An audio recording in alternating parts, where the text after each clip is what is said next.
എല്ലാവർക്കും നമസ്കാരം. ഇന്നത്തെ സത്സംഗം ആരംഭിക്കുകയാണ്. എല്ലാ ദിവസത്തെയും പോലെ തന്നെ ഈ ഒരു കർമ്മത്തെ ഭഗവാന്റെ പാദങ്ങളിൽ സമർപ്പിച്ചുകൊണ്ട് നമുക്ക് ആരംഭിക്കാം.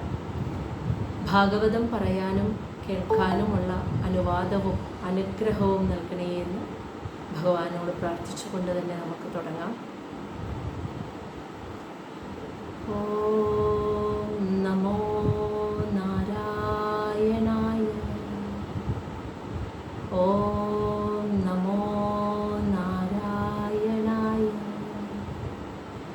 ഓം നമോ നാരായണായ.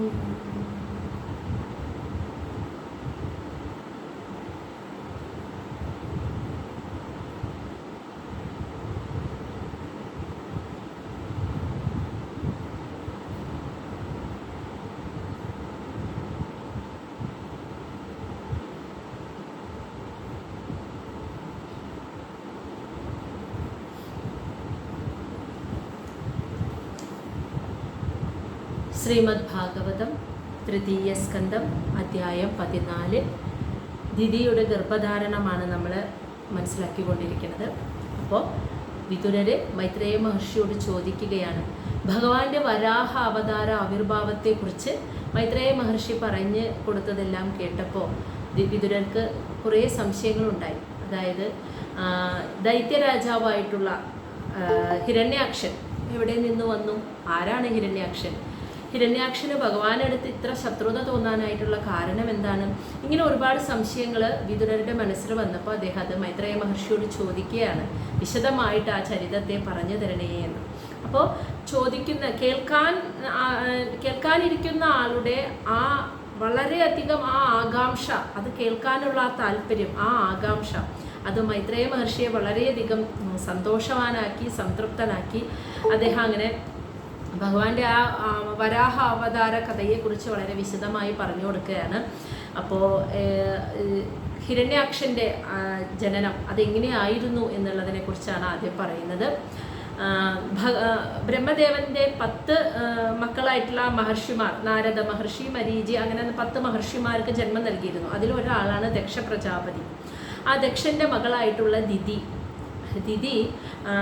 ദിതിയുടെ പതിയായിട്ടുള്ള കശ്യപ മഹർഷിയുടെ അടുത്ത് ഒരു സന്ധ്യാസമയത്ത് ഒരു കുഞ്ഞിനെ ഗർഭം ധരിക്കാനുള്ള ആഗ്രഹത്തോടു കൂടിയിട്ട് താനുമായി ശയിക്കണമെന്നൊരാഗ്രഹം ഭർത്താവിനോട് പറയുകയാണ്. അപ്പോൾ കശ്യപ മുനിയാകട്ടെ ആ സമയം ത്രിസന്ധ്യ നേരം അഗ്നിഹോത്രം ചെയ്യുന്ന യാഗശാലയിൽ ഭഗവാനെ ധ്യാനിച്ചുകൊണ്ട്, ഭഗവാനെ പൂജിച്ച്, ഇഷ്ടനിവേദ്യങ്ങൾ നൽകി പൂജിച്ചുകൊണ്ട് ഭഗവാനെ ധ്യാനിച്ച് സമാധിയിലിരിക്കുന്ന ഒരു സമയമാണ്. ആ ത്രിസന്ധ്യ നേരത്താണ് ദിതിക്ക് സ്വയം ഇത്രമാത്രം ആധ്യാത്മികമായ അറിവുകൾ നേടിയിട്ട് ജീവിക്കുന്ന ദിതി, അവർക്ക് സ്വയം ആ ഒരു വികാരത്തെ ആ സമയത്ത് അടക്കാൻ സാധിച്ചിരുന്നില്ല. അപ്പോൾ സ്വയം നിയന്ത്രിക്കാൻ കഴിയാതെ അവർ ഭർത്താവിനോട് ഈ ഒരു ആവശ്യമായിട്ട് പറയാണ്.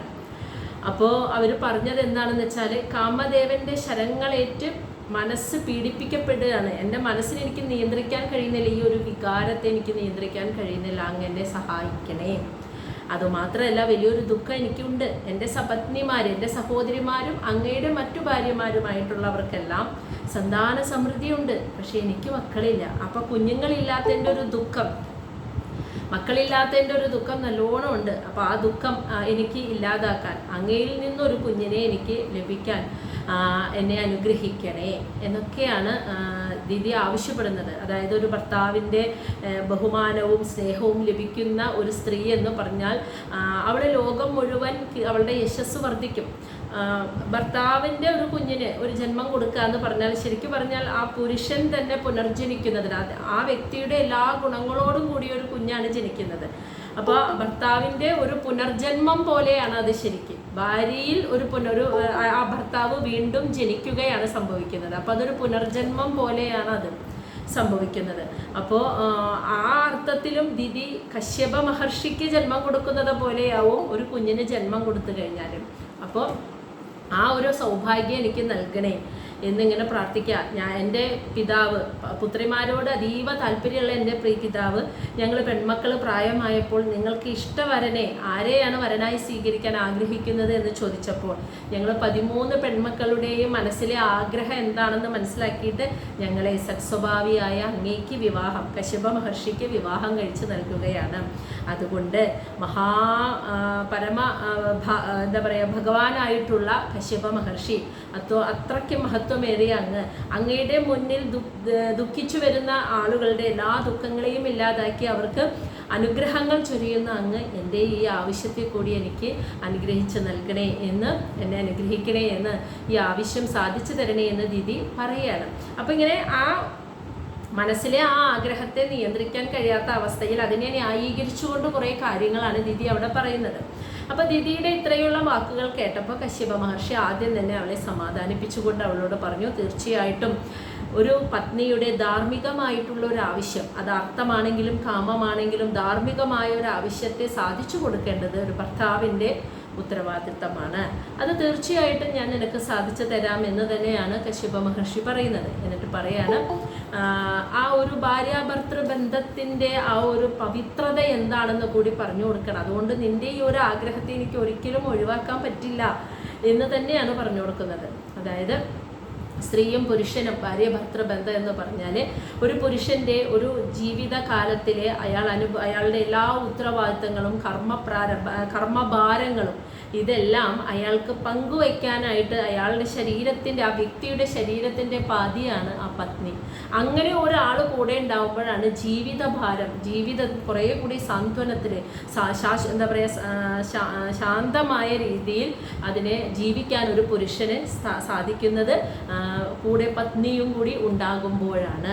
പിന്നെ അതുമാത്രമല്ല, അപ്പോൾ ഭൂമിയിലെ ജീവിതം, അതുമാത്രമല്ല ഒരു ജീവിതത്തിൽ ഒരു മനുഷ്യനെ 4 ആശ്രമങ്ങൾ പറഞ്ഞുള്ളതിൽ ബ്രഹ്മചര്യം ഒഴിവാക്കി ഗാർഹസ്ഥ്യം, വാനപ്രസ്ഥം, സന്യാസം, ഈ 3 ആശ്രമങ്ങളും ജീവിക്കേണ്ടത് ഭാര്യയും ഭർത്താവും ഒരുമിച്ച് ചേർന്നുകൊണ്ട് തന്നെയാണ്. ഇതിലെവിടെയും ഒരു കുടുംബം ഭാര്യയെ ഉപേക്ഷിക്കുക അല്ലെങ്കിൽ ഭർത്താവിനെ ഉപേക്ഷിക്കുക അങ്ങനെ ഒരു കാര്യം വേദങ്ങളിൽ ഒരു സ്ഥലത്തും പറയുന്നില്ല.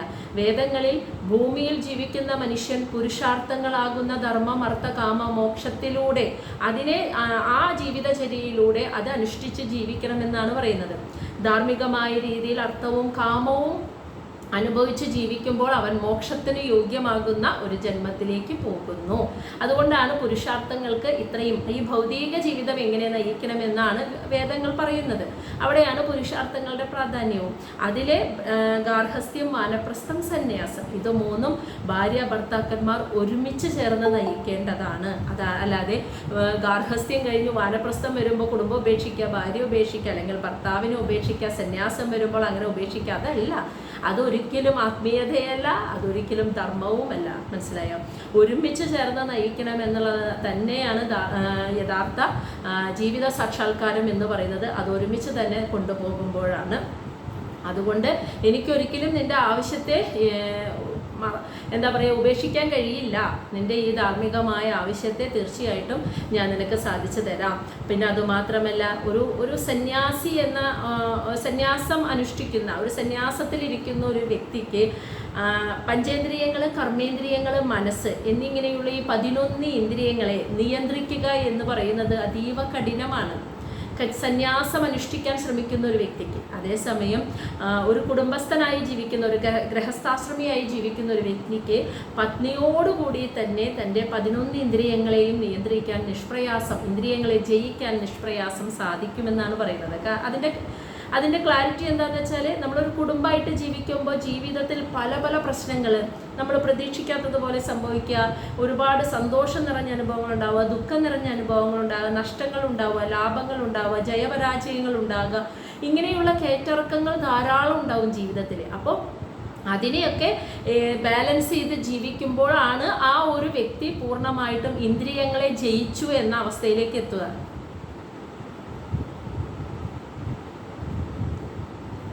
വേദങ്ങളാണ് ഭഗവാന്റെ ശരീരം എന്ന് പറയുന്നത്. വരാഹമൂർത്തിയുടെ ആ ശരീരം എന്ന് പറയുന്നത് വേദങ്ങളാണെന്ന്. വേദം മീൻസ് ജ്ഞാനം, നോളജ്, അറിവ്. അതിനൊരു പുസ്തകം. നമ്മൾ വേദം 4 എന്നല്ലേ പറയുന്നത്, പിന്നെ 3 വേദങ്ങൾ എടുത്ത് പറഞ്ഞിരിക്കുന്നുണ്ട്. അതെന്താന്ന് വെച്ചാല് ഋഗ്വേദം, യജുർവേദം, സാമവേദം. ഇതാണ് അതായത് സ്വാഭാവികമായിട്ട് സാത്വികമായ കർമ്മങ്ങൾ നിർവഹിക്കുന്നതായിട്ട് പറയപ്പെടുന്നത്. മനസ്സിലായോ? മറ്റേത് അത്ര സാത്വികമല്ല. അഥർവവേദം എന്ന 4ാമത്തെ വേദം സാത്വികമായിട്ട് കണക്കാക്കപ്പെടുന്നില്ല. സാത്വികമായ രീതിയിൽ ചെയ്യുന്ന അറിവുകൾ എന്ന് പറയുന്നത് ഋഗ്വേദം, യജുർവേദം, സാമവേദം, ഈ 3 വേദങ്ങളിലാണ്. അതുകൊണ്ടാണ് അതിന് പ്രാധാന്യം കൊടുത്തുകൊണ്ട് പറയുന്നത്. മനസ്സിലായോ? 3 വേദങ്ങൾ. ഈ വേദങ്ങളിലാണ് ഗായത്രി മന്ത്രങ്ങൾ, അതുപോലെ നമ്മൾ ജപിക്കുന്ന ദേവി മഹാത്മ്യത്തിൽ നമ്മൾ ജപിക്കുന്ന സകല മന്ത്രങ്ങളും ഈ വേദങ്ങളിൽ നിന്നാണ് എടുത്തിട്ടുള്ളത്, അല്ലാതെ അഥർവവേദത്തിൽ നിന്നല്ല എടുത്തിട്ടുള്ളത്. മനസ്സിലായോ? അപ്പോൾ ഒരു ഭൗതിക സാധാരണ ജീവിതം നയിക്കുന്ന, ഒരു സാത്വികമായ ജീവിതം നയിക്കാൻ വേണ്ട പൂജാവിധികൾ, നാമജപങ്ങൾ, മന്ത്രജപങ്ങൾ, ഇതൊക്കെ നമ്മൾ സ്വീകരിക്കുന്നത് ആദ്യത്തെ 3 വേദങ്ങളിൽ നിന്നാണ്. അതുകൊണ്ടാണ് അതിനെ മാത്രം പരാമർശിക്കുന്നത്. മനസ്സിലായില്ലേ? അപ്പോൾ ഈ എവിടെ ഞാൻ പറഞ്ഞു നിർത്തി, ഞാൻ മറന്നുപോയി. അപ്പോൾ ഈ വേദമല്ലല്ലോ, വേദങ്ങളിലെ പുരുഷാർത്ഥങ്ങൾക്കനുസരിച്ച് ആ 3 ധർമ്മമർത്ഥ കാമമാകുന്ന ആ 3 ഭാര്യയും ഭർത്താവും ഒരുമിച്ച് അനുഷ്ഠിക്കണം. പിന്നെ ഒരു സന്യാസി എന്ന് പറയുമ്പോൾ സകലതും ഉപേക്ഷിച്ചുകൊണ്ട് ജീവിതം നയിക്കുന്ന ഒരു വ്യക്തിക്ക് അയാളുടെ പഞ്ചേന്ദ്രിയങ്ങളെയും കർമ്മേന്ദ്രിയങ്ങളെയും മനസ്സിനെയും പൂർണ്ണമായി ജയിച്ചു എന്ന് എങ്ങനെ ആൾക്ക് പൂർണ്ണമായും അറിയാൻ സാധിക്കും? അറിയാൻ സാധിക്കണമെങ്കിൽ അങ്ങനെയുള്ള അനുഭവങ്ങൾ വന്നിട്ട് അതിനെ മറികടന്നു പോകുമ്പോഴാണല്ലോ അറിയാൻ സാധിക്കുന്നത്. അപ്പോൾ അങ്ങനെ അതിനനുയോജ്യമായ ഒരു സാഹചര്യത്തിലല്ല അദ്ദേഹം ജീവിക്കുന്നതെങ്കിൽ ഇന്ദ്രിയ നിഗ്രഹം എനിക്ക് സാധിച്ചു എന്ന് അവർക്ക് അത്ര പെട്ടെന്ന് മനസ്സിലാക്കാൻ സാധിക്കില്ല. പക്ഷേ ഒരു ഗൃഹസ്ഥാശ്രമിക്ക് അത് പെട്ടെന്ന് മനസ്സിലാക്കാൻ സാധിക്കും. കാരണം അവരുടെ ജീവിതം, നിത്യജീവിതം എന്നും ഒരുപാട് കയറ്റവും ഇറക്കവും നിറഞ്ഞതാണ്. അതുകൊണ്ട് അവർ പല പല കാര്യങ്ങളെ എക്സ്പീരിയൻസ് ചെയ്തു പോകുന്നത് കൊണ്ട് അവർക്ക് മനസ്സിനെ നിയന്ത്രിക്കാൻ എത്രമാത്രം എനിക്ക് സാധിക്കുന്നുണ്ട് എന്ന് സ്വയം അവർക്ക് മനസ്സിലാക്കാനും ഇന്ദ്രിയ നിഗ്രഹം എളുപ്പത്തിൽ അവർക്ക് സാധ്യമാവുകയും ചെയ്യും. അതുകൊണ്ടാണ് പറയുന്നത്, ഒരു കോട്ടയ്ക്കുള്ളിൽ ഇരിക്കുന്ന കോട്ടയുടെ മേധാവിക്ക് ആ കോട്ടയെ ആക്രമിക്കാൻ വരുന്ന ശത്രുക്കളെ പെട്ടെന്ന് പരാജയപ്പെടുത്താൻ സാധിക്കും. ആ കോട്ടയിൽ നിന്നും ഒരുപാട് അകലെ ഇരിക്കുന്ന ഒരു വ്യക്തിയേക്കാൾ കൂടുതൽ അതിനുള്ളിലിരിക്കുന്ന മേധാവിക്കാണ് പെട്ടെന്ന് ആ കോട്ട ആക്രമിക്കാൻ വരുന്നവരെ പരാജയപ്പെടുത്താനായിട്ട് സാധിക്കാം എന്ന്. ഇത്രയും ഭാഗങ്ങളാണ് നമ്മൾ പറഞ്ഞു നിർത്തിയത്. അതായത് കശ്യപ മഹർഷി ദിതിയോട് പറയുകയാണ്, നിന്റെ ആഗ്രഹങ്ങൾ തീർത്തും ന്യായമാണ്, ധാർമ്മികമാണ്, തീർച്ചയായിട്ടും അത് സാധിച്ചു തരേണ്ടത് എൻ്റെ ഉത്തരവാദിത്തമാണ്. അങ്ങനെ ഒരു ഭാര്യയുടെ ഇത്തരമുള്ള ആവശ്യങ്ങൾ നിറവേറ്റി കൊടുക്കാതിരിക്കാൻ ഒരു പുരുഷനും ഒരു ഭർത്താവിനും സാധിക്കില്ല. പിന്നെ വേറൊരു കാര്യം കൂടി പറയുന്നു, ഒരുമിച്ചാണ് ഒരു പുരുഷൻ്റെ ജീവിതം സമാധാനപൂർവ്വമായിട്ട് അയാൾക്ക് ഭൂമിയിൽ ജീവിക്കാൻ സാധിക്കണമെങ്കിൽ അദ്ദേഹത്തിൻ്റെ ശരീരത്തിൻ്റെ പാതിയായ പത്നി കൂടെയുണ്ടാവണം എന്നൊക്കെയാണ് മഹർഷി പറഞ്ഞു കൊടുക്കുന്നത്. ഇനി നമ്മൾ 21ാമത്തെ ശ്ലോകത്തിലേക്ക് കടക്കുകയാണ്. ന വയം പ്രഭവഃ താം ത്വാം അനുകർത്തും ഗൃഹേശ്വരി അഭിആയുഷാവ കാർസ്ന്യേന യേ ച അന്യേ ഗുണകൃത്നവഃ. ന വയം പ്രഭവഃ താം ത്വാം അനുകർത്തും ഗൃഹേശ്വരി അഭിആയുഷാവ കാർസ്ന്യേന യേ ച അന്യേ ഗുണകൃത്നവഃ. അതായത് ഇത് പറയുന്നത് ആരാണെന്ന് ആലോചിക്കട്ടെ. ഒരു പുരുഷനാണ്, ഒരു മഹർഷിയാണ് അദ്ദേഹം, ഒരു പുരുഷനാണ് ഈ പറയുന്നത് എന്ന് ഓർക്കണം. എന്താണെന്ന് വെച്ചാൽ ഗൃഹേശ്വരി, ഒരു ഗൃഹത്തിനെ കൊണ്ട് നടക്കുന്ന, കുടുംബത്തെ കൊണ്ട് നടക്കുന്ന ഈശ്വരി, ഒരു വീടിൻ്റെ കുടുംബത്തിൻ്റെ ഈശ്വരി അവിടുത്തെ സ്ത്രീയാണ് എന്നാണ് പറയുന്നത്. അതുകൊണ്ടാണ് ദിതിയെ ഗൃഹേശ്വരി എന്ന് വിളിക്കുന്നത്. ഒരു കുടുംബത്തിൽ ഭർത്താവിനെ, മക്കളെ, അതുപോലെ അച്ഛനമ്മമാരെ, അവരുടെയൊക്കെ ശാരീരികവും മാനസികവുമായ കാര്യങ്ങളെക്കുറിച്ച് നന്നായി മനസ്സിലാക്കി അവരെയൊക്കെ വേണ്ട രീതിയിൽ പരിചരിച്ച് അവർക്ക് വേണ്ട കാര്യങ്ങളൊക്കെ ചെയ്തു കൊടുത്ത് ഒരു കുടുംബത്തെ സംരക്ഷിച്ചു കൊണ്ടുപോകുന്ന യഥാർത്ഥത്തിൽ അവിടുത്തെ സ്ത്രീയാണ്. അതുകൊണ്ടാണ് വീടിൻ്റെ വിളക്ക് സ്ത്രീയാണ് എന്ന് പറയുന്നത്.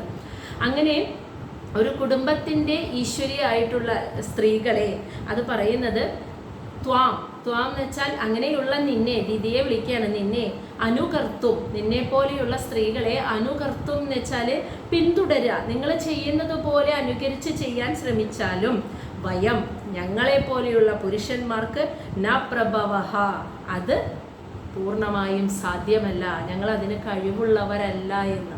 ഒരേ സമയം ഭാര്യയായി, ഒരേ സമയം അമ്മയായി, ഒരേ സമയം മകളായി, ഒരേ സമയം സഹോദരിയായി, എല്ലാവർക്കും വേണ്ട കാര്യങ്ങൾ ഒരുപോലെ വീടിനകത്ത് നിന്ന് ചെയ്തു കൊണ്ടുപോകുന്ന സ്ത്രീ എന്ന് പറഞ്ഞാൽ അവരെ അനുകരിക്കുക, അവർ ചെയ്യുന്ന കർമ്മം ചെയ്യാൻ ഒരിക്കലും ഞങ്ങൾ പുരുഷന്മാർ അതിന് കഴിവുള്ളവരല്ല. ഇത്രയും കാര്യങ്ങൾ ഒരുമിച്ച് ചെയ്യാൻ ഞങ്ങൾ കഴിവുള്ളവരല്ല.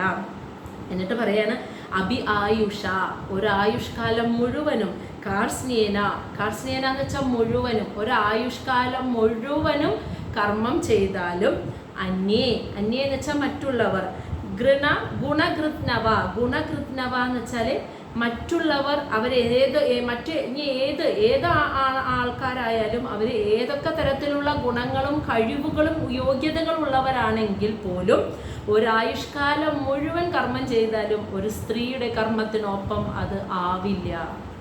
അതാണ് പറയുന്നത് ആരാന്നറിയില്ലേ? ഒരു പുരുഷനാണ് പറയുന്നത് എന്നാണിക്കാം. ഇന്നത്തെ കാലത്തെ ആളുകൾ ആരും അതിനെ സമ്മതിച്ചു കൊടുക്കില്ല. അതായത് ഞാനും ഒപ്പം, അത് സ്ത്രീയാണെങ്കിൽ പുരുഷനെയും പുരുഷനാണെങ്കിൽ സ്ത്രീയെയും അതൊരിക്കലും സമ്മതിച്ചു കൊടുക്കുന്നത് കണ്ടിട്ടില്ല. അപ്പോൾ ഇത് പറയുന്നത് ഒരു പുരുഷനാണ്. ഒരിക്കലും ഒരു സ്ത്രീയുടെ, ഒരു ഗൃഹസ്ഥ കുടുംബം നയിക്കുന്ന കൊണ്ടുപോകുന്ന ഒരു ഗൃഹേശ്വരി എന്നാണ് വിളിക്കുന്നത്. കുടുംബത്തിൻ്റെ സംരക്ഷകയായിട്ടുള്ള ഒരു സ്ത്രീ ചെയ്യുന്ന കർമ്മം അത് ഞങ്ങളെപ്പോലെയുള്ള പുരുഷന്മാർക്ക് പൂർണ്ണമായും അതിനെ അനുകരിച്ച് ചെയ്യാനായിട്ട് സാധിക്കില്ല. ഞങ്ങൾ എത്ര കുടുംബം കൊണ്ട് നടന്നാലും ഒരു സ്ത്രീ കൊണ്ട് നടക്കുന്നത് പോലെ പെർഫെക്റ്റായിട്ട് അതിൻ്റെ വീടും കുടുംബകാര്യങ്ങളും സാമ്പത്തികമായിട്ടുള്ള കാര്യങ്ങളും മക്കളുടെ വിദ്യാഭ്യാസവും എല്ലാം ആരോഗ്യവും എല്ലാം പെർഫെക്റ്റായിട്ട് ഒരുപോലെ കൊണ്ട് നടക്കാൻ ഒരു പുരുഷന് സാധിക്കില്ല. അതുകൊണ്ടാണ് എത്രമാത്രം കഴിവും യോഗ്യതയുമുള്ള ആരാണെങ്കിലും, അതാണ് അന്യേ ആരാണെങ്കിൽ പോലും അവൻ്റെ ജീവിതകാലം മുഴുവൻ, ഒരു ആയുഷ്കാലം മുഴുവൻ കർമ്മം ചെയ്താലും അതൊരു സ്ത്രീ ചെയ്യുന്ന കർമ്മത്തിന് ഒപ്പം ഒരിക്കലും ആവില്ല. അത്രയ്ക്ക് പ്രാധാന്യം ഒരു സ്ത്രീക്ക് കൊടുത്തുകൊണ്ട്, ഒരു കുടുംബിനിക്ക് കൊടുത്തുകൊണ്ടാണ് കശ്യപ മഹർഷി പറയുന്നത് കേട്ടോ. അപ്പോൾ ഒരല്പം പോലും ഭാര്യയെ താഴ്ത്തി സംസാരിക്കുന്നില്ല. അത്രമാത്രം പ്രാധാന്യം നിനക്കുണ്ട് എന്ന് തന്നെയാണ് അദ്ദേഹം പറയുന്നത്. അതുകൊണ്ട് തന്നെ നീ പറയുന്ന ഈ ആഗ്രഹം ഞാൻ സാധിച്ചു തരാൻ പൂർണ്ണമായും എനിക്ക് സമ്മതമാണ് എന്നുള്ള അർത്ഥത്തിലാണ് അത് പറയുന്നത്. ഇനി ശ്ലോകം 22. അതാ അഭി കാമമേദം തേ പ്രജാത്യേ കരവാണി അലം യഥാ മാം ന അതിവോചന്തി മുഹൂർത്തം പ്രതിപാലയഃ. അതാ അഭി കാമമേദം തേ പ്രജാത്യേ കരവാണി അലം യഥാ മാം ന അതിവോചന്തി മുഹൂർത്തം പ്രതിപാലയഃ. അപ്പൊ പറയുന്നത് എന്താണെന്നറിയോ? അതാ അഭി എന്ന് വെച്ചാൽ അർത്ഥം എന്നാൽ പോലും. അപ്പോൾ അത്രമാത്രം പ്രാധാന്യം നിനക്കുണ്ട്, ഒരു കുടുംബിനിയായ എൻ്റെ പത്നിയായ നിനക്ക് അത്രയ്ക്ക് പ്രാധാന്യം ഉണ്ട് എങ്കിൽ പോലും, എന്നിട്ട് പറയാണ് കശ്യപ മഹർഷി പറയാണ് അതാ അഭി എങ്കിൽ പോലും കരവാണി അലം എന്ന് വെച്ചാൽ അർത്ഥം അധികം താമസിയാതെ, കരവാണി എന്ന് വെച്ചാൽ ഞാൻ ചെയ്തു തരാം, പ്രജാത്യ എന്ന് വെച്ചാൽ സന്താനം, കുട്ടികൾ ഉണ്ടാവാനുള്ള കാമമേദം ആഗ്രഹം, തേ നിന്റെ. അപ്പോൾ നിന്റെ ഒരു കുഞ്ഞുണ്ടാവാൻ വേണ്ടിയുള്ള ഈ ലൈംഗികമായ ആഗ്രഹത്തെ അധികം താമസിയാതെ തന്നെ ഞാൻ നിനക്ക് സാധിച്ചു തരാം. എന്നിട്ട് പറയുന്നതിൻ്റെ കാരണം എന്താണെന്ന് വെച്ചാൽ യഥാ എന്തെന്നാൽ മാം എന്നെ ന അതിവോചന്തി ആരും പഴിക്കരുതെന്ന്. മാം ഞാൻ ഈ കാര്യം നിനക്ക് ചെയ്തു തരുമ്പോൾ അതിൽ മാം എന്നെ ആരും അധിക്ഷേപിക്കരുത്, അല്ലെങ്കിൽ ആരും എന്നെ കുറ്റപ്പെടുത്തുകയോ പഴിക്കുകയോ ചെയ്യരുത്. അതിൻ്റെ കാരണം എന്താണെന്ന് വെച്ചാൽ മുഹൂർത്തം പ്രതിപാലയ, ഇത് അതിന് പറ്റിയ സമയമല്ല, മുഹൂർത്തമല്ല. ഈ മുഹൂർത്തം എന്ന് വെച്ചാൽ നല്ല സമയം, പ്രതിപാലയ കുറച്ചു സമയം നീ ഒന്ന് പ്രതിപാലയാന്ന് വെച്ചാൽ കാത്തിരിക്കൂ. അതായത് ഈ ത്രിസന്ധ്യ സമയം ഒന്ന് കഴിയട്ടെ, കുറച്ചു സമയം നീ അതുകൊണ്ട് കാത്തിരിക്കൂ. തീർച്ചയായിട്ടും നിന്റെ ഒരു കുഞ്ഞുണ്ടാവാൻ വേണ്ടിയുള്ള നിന്റെ ഈ കാമത്തെ, നിന്റെ ഈ ആഗ്രഹത്തെ ഞാൻ നിനക്ക് തീർച്ചയായിട്ടും സാധിച്ചു തരാം. പക്ഷെ ഞാൻ അത് ചെയ്തു തരുമ്പോൾ അതിൽ ആരും എന്നെ നാളെ പഴിക്കരുത്, എന്നെ നാളെ ആരും കുറ്റപ്പെടുത്തരുത്, അധിക്ഷേപിക്കരുത്. അതുകൊണ്ട് നീ കുറച്ച് സമയം ഒന്ന് കാത്തു നിൽക്കൂ, കാരണം ഇത് ത്രിസന്ധ്യ സമയമാണ് എന്നാണ് അദ്ദേഹം പറഞ്ഞത്. എന്നിട്ട് ശ്ലോകം 23 എന്തുകൊണ്ടാണ് ത്രിസന്ധ്യ സമയത്ത് ഇങ്ങനെ ഒരു കർമ്മം ചെയ്യാൻ പാടില്ല എന്ന് പറയുന്നതിൻ്റെ കാരണമാണ് തുടർന്നുള്ള ശ്ലോകങ്ങളിൽ പറയുന്നത്. തീർച്ചയായിട്ടും നമ്മൾ ഇന്നത്തെ കാലത്ത് ഒരുപാട് പ്രാധാന്യമുള്ള ഒരു കാര്യമാണ് അതല്ലേ. ആ ഒരു ത്രിസന്ധ്യ സമയത്ത് ടി വി കാണുക. ഇന്ന് പലരും 6 മണി തൊട്ടേ സീരിയലുകൾ തുടങ്ങുമ്പോൾ സീരിയലൊക്കെ വെച്ച് ആ സമയം തൊട്ടേ ഇങ്ങനെ ടി വിയും കണ്ട് സീരിയലും കണ്ട് നടക്കുന്ന ഒരു കാലമാണ് ഇന്നൊക്കെ നടന്നുകൊണ്ടിരിക്കുന്നത്. അപ്പോൾ ഈ ഒരു സമയം ഉണ്ടല്ലോ, ആ ഒരു ത്രിസന്ധ്യ സമയം ഈശ്വര പ്രാർത്ഥനയ്ക്ക്, അതായത് നാമജപത്തിനും വിളക്ക് വയ്ക്കല്, നാമജപം ഏത് ആൾക്കാരായിട്ടെ ഏത് വിശ്വാസികളും ആയിക്കോട്ടെ, ആ വിശ്വസിക്കുന്ന ഈശ്വരനെ പ്രാർത്ഥിക്കാനുള്ള ഒരു സമയമാണ് ഈ ത്രിസന്ധ്യ സമയം എന്ന് പറയുന്നത്. ആ സമയത്ത് മറ്റു ഒരു കർമ്മങ്ങൾക്കും അവിടെ പ്രസക്തിയില്ല. മറ്റു എന്ത് കർമ്മങ്ങളുണ്ടെങ്കിലും അതൊക്കെ മാറ്റി വെച്ചിരിക്കണം എന്നാണ് പറയുന്നത്. പ്രത്യേകിച്ച് ഇങ്ങനെ ഒരു കാമം എന്ന പൂർത്തീകരണമാകുന്ന ഒരു കർമ്മം, അതൊക്കെ ആ സമയത്ത് പാപമാണ് എന്ന് പറയാനുള്ള കാരണം. ആ കാരണമാണ് 23 തൊട്ടിട്ടുള്ള കുറച്ച് ശ്ലോകങ്ങളിൽ ഭാര്യയ്ക്ക് പറഞ്ഞു കൊടുക്കുന്നത്, ദിതിയുടെ പതിയായിട്ടുള്ള കശ്യപ മഹർഷി പറഞ്ഞു കൊടുക്കുന്നത്. ശ്ലോകം ശ്രദ്ധിക്കാം. ഏഷ ഘോരതമ വേല ഘോരാണാം ഘോരദർശന ചരന്തി യസ്യാം ഭൂതാനി ഭൂദേശ അനുചരാണിഹ. അതായത് ഏഷ, ഈ സമയം, ഈ ത്രിസന്ധ്യ സമയം, ഘോരതമ, ഏറ്റവും ഭയാനകമായിട്ടുള്ള, ഘോരാണാം എന്ന് വെച്ചാൽ അതിഭയങ്കരമായ മൂർത്തികളുടെ വേല, സഞ്ചാര സമയമാണ്. ഈ സമയത്ത് ഘോരദർശന, ഭീകരമായ പല കാഴ്ചകളും അന്തരീക്ഷത്തിൽ ആ അതീന്ദ്രിയമായ കഴിവുകളുള്ള മഹർഷിമാർക്കും മുനിമാർക്കും കാണാൻ സാധിക്കും. നമ്മളെപ്പോലെയുള്ള സാധാരണക്കാർക്ക് അത് ദർശിക്കാൻ പറ്റില്ല. അതിനപ്പുറം ഒരു അതീന്ദ്രിയമായ, ഇന്ദ്രിയങ്ങൾക്ക് അപ്പുറമുള്ള ഉൾക്കാഴ്ചയുള്ള മഹർഷിമാർക്ക് അവർക്കത് ശരിക്കും കാണാൻ സാധിക്കും. അതുകൊണ്ട് ഭയങ്കരമായ മൂർത്തികളുടെ സഞ്ചാരമുള്ള ഒരു അന്തരീക്ഷത്തിൽ, അവരുടെ സഞ്ചാരമുള്ള ഭയാനകമായ ഒരു സമയമാണത്. ആ സമയത്ത് ഭയങ്കരമായ പല കാഴ്ചകളും അന്തരീക്ഷത്തിൽ കാണാൻ സാധിക്കും. എന്നിട്ട് പറയാണ് ആരാണ് ആ മൂർത്തികളെന്ന്. ഭൂതാനി എന്ന് വെച്ചാൽ ഭൂതഗണങ്ങൾ. ഭൂദേശൻ, ഭൂതങ്ങളുടെ ഈശ്വരൻ ആരായിരിക്കും? മഹാദേവൻ, പരമശിവൻ അല്ലെ, ഭഗവാൻ ശിവന്റെ ഭൂതഗണങ്ങൾ. അനുചരാണി, അതായത് അനുചരന്മാർ ഇങ്ങനെ യസ്യാം, ഈ സമയത്ത് ചരന്തി, അന്തരീക്ഷത്തിൽ ചുറ്റി നടക്കുന്ന സമയമാണ്.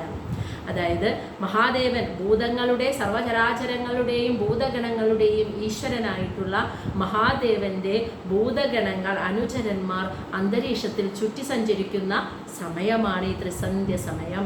അതുകൊണ്ട് ഭയാനകമായ പല കാഴ്ചകളും അന്തരീക്ഷത്തിൽ ഈ സമയത്ത് കാണാൻ സാധിക്കും. അത് സാധാരണക്കാരൻ്റെ കണ്ണിനല്ല, അതീന്ദ്രിയമായ കഴിവുകളുള്ള മഹർഷിമാർക്ക് അത് തീർച്ചയായിട്ടും കാണാൻ സാധിക്കും.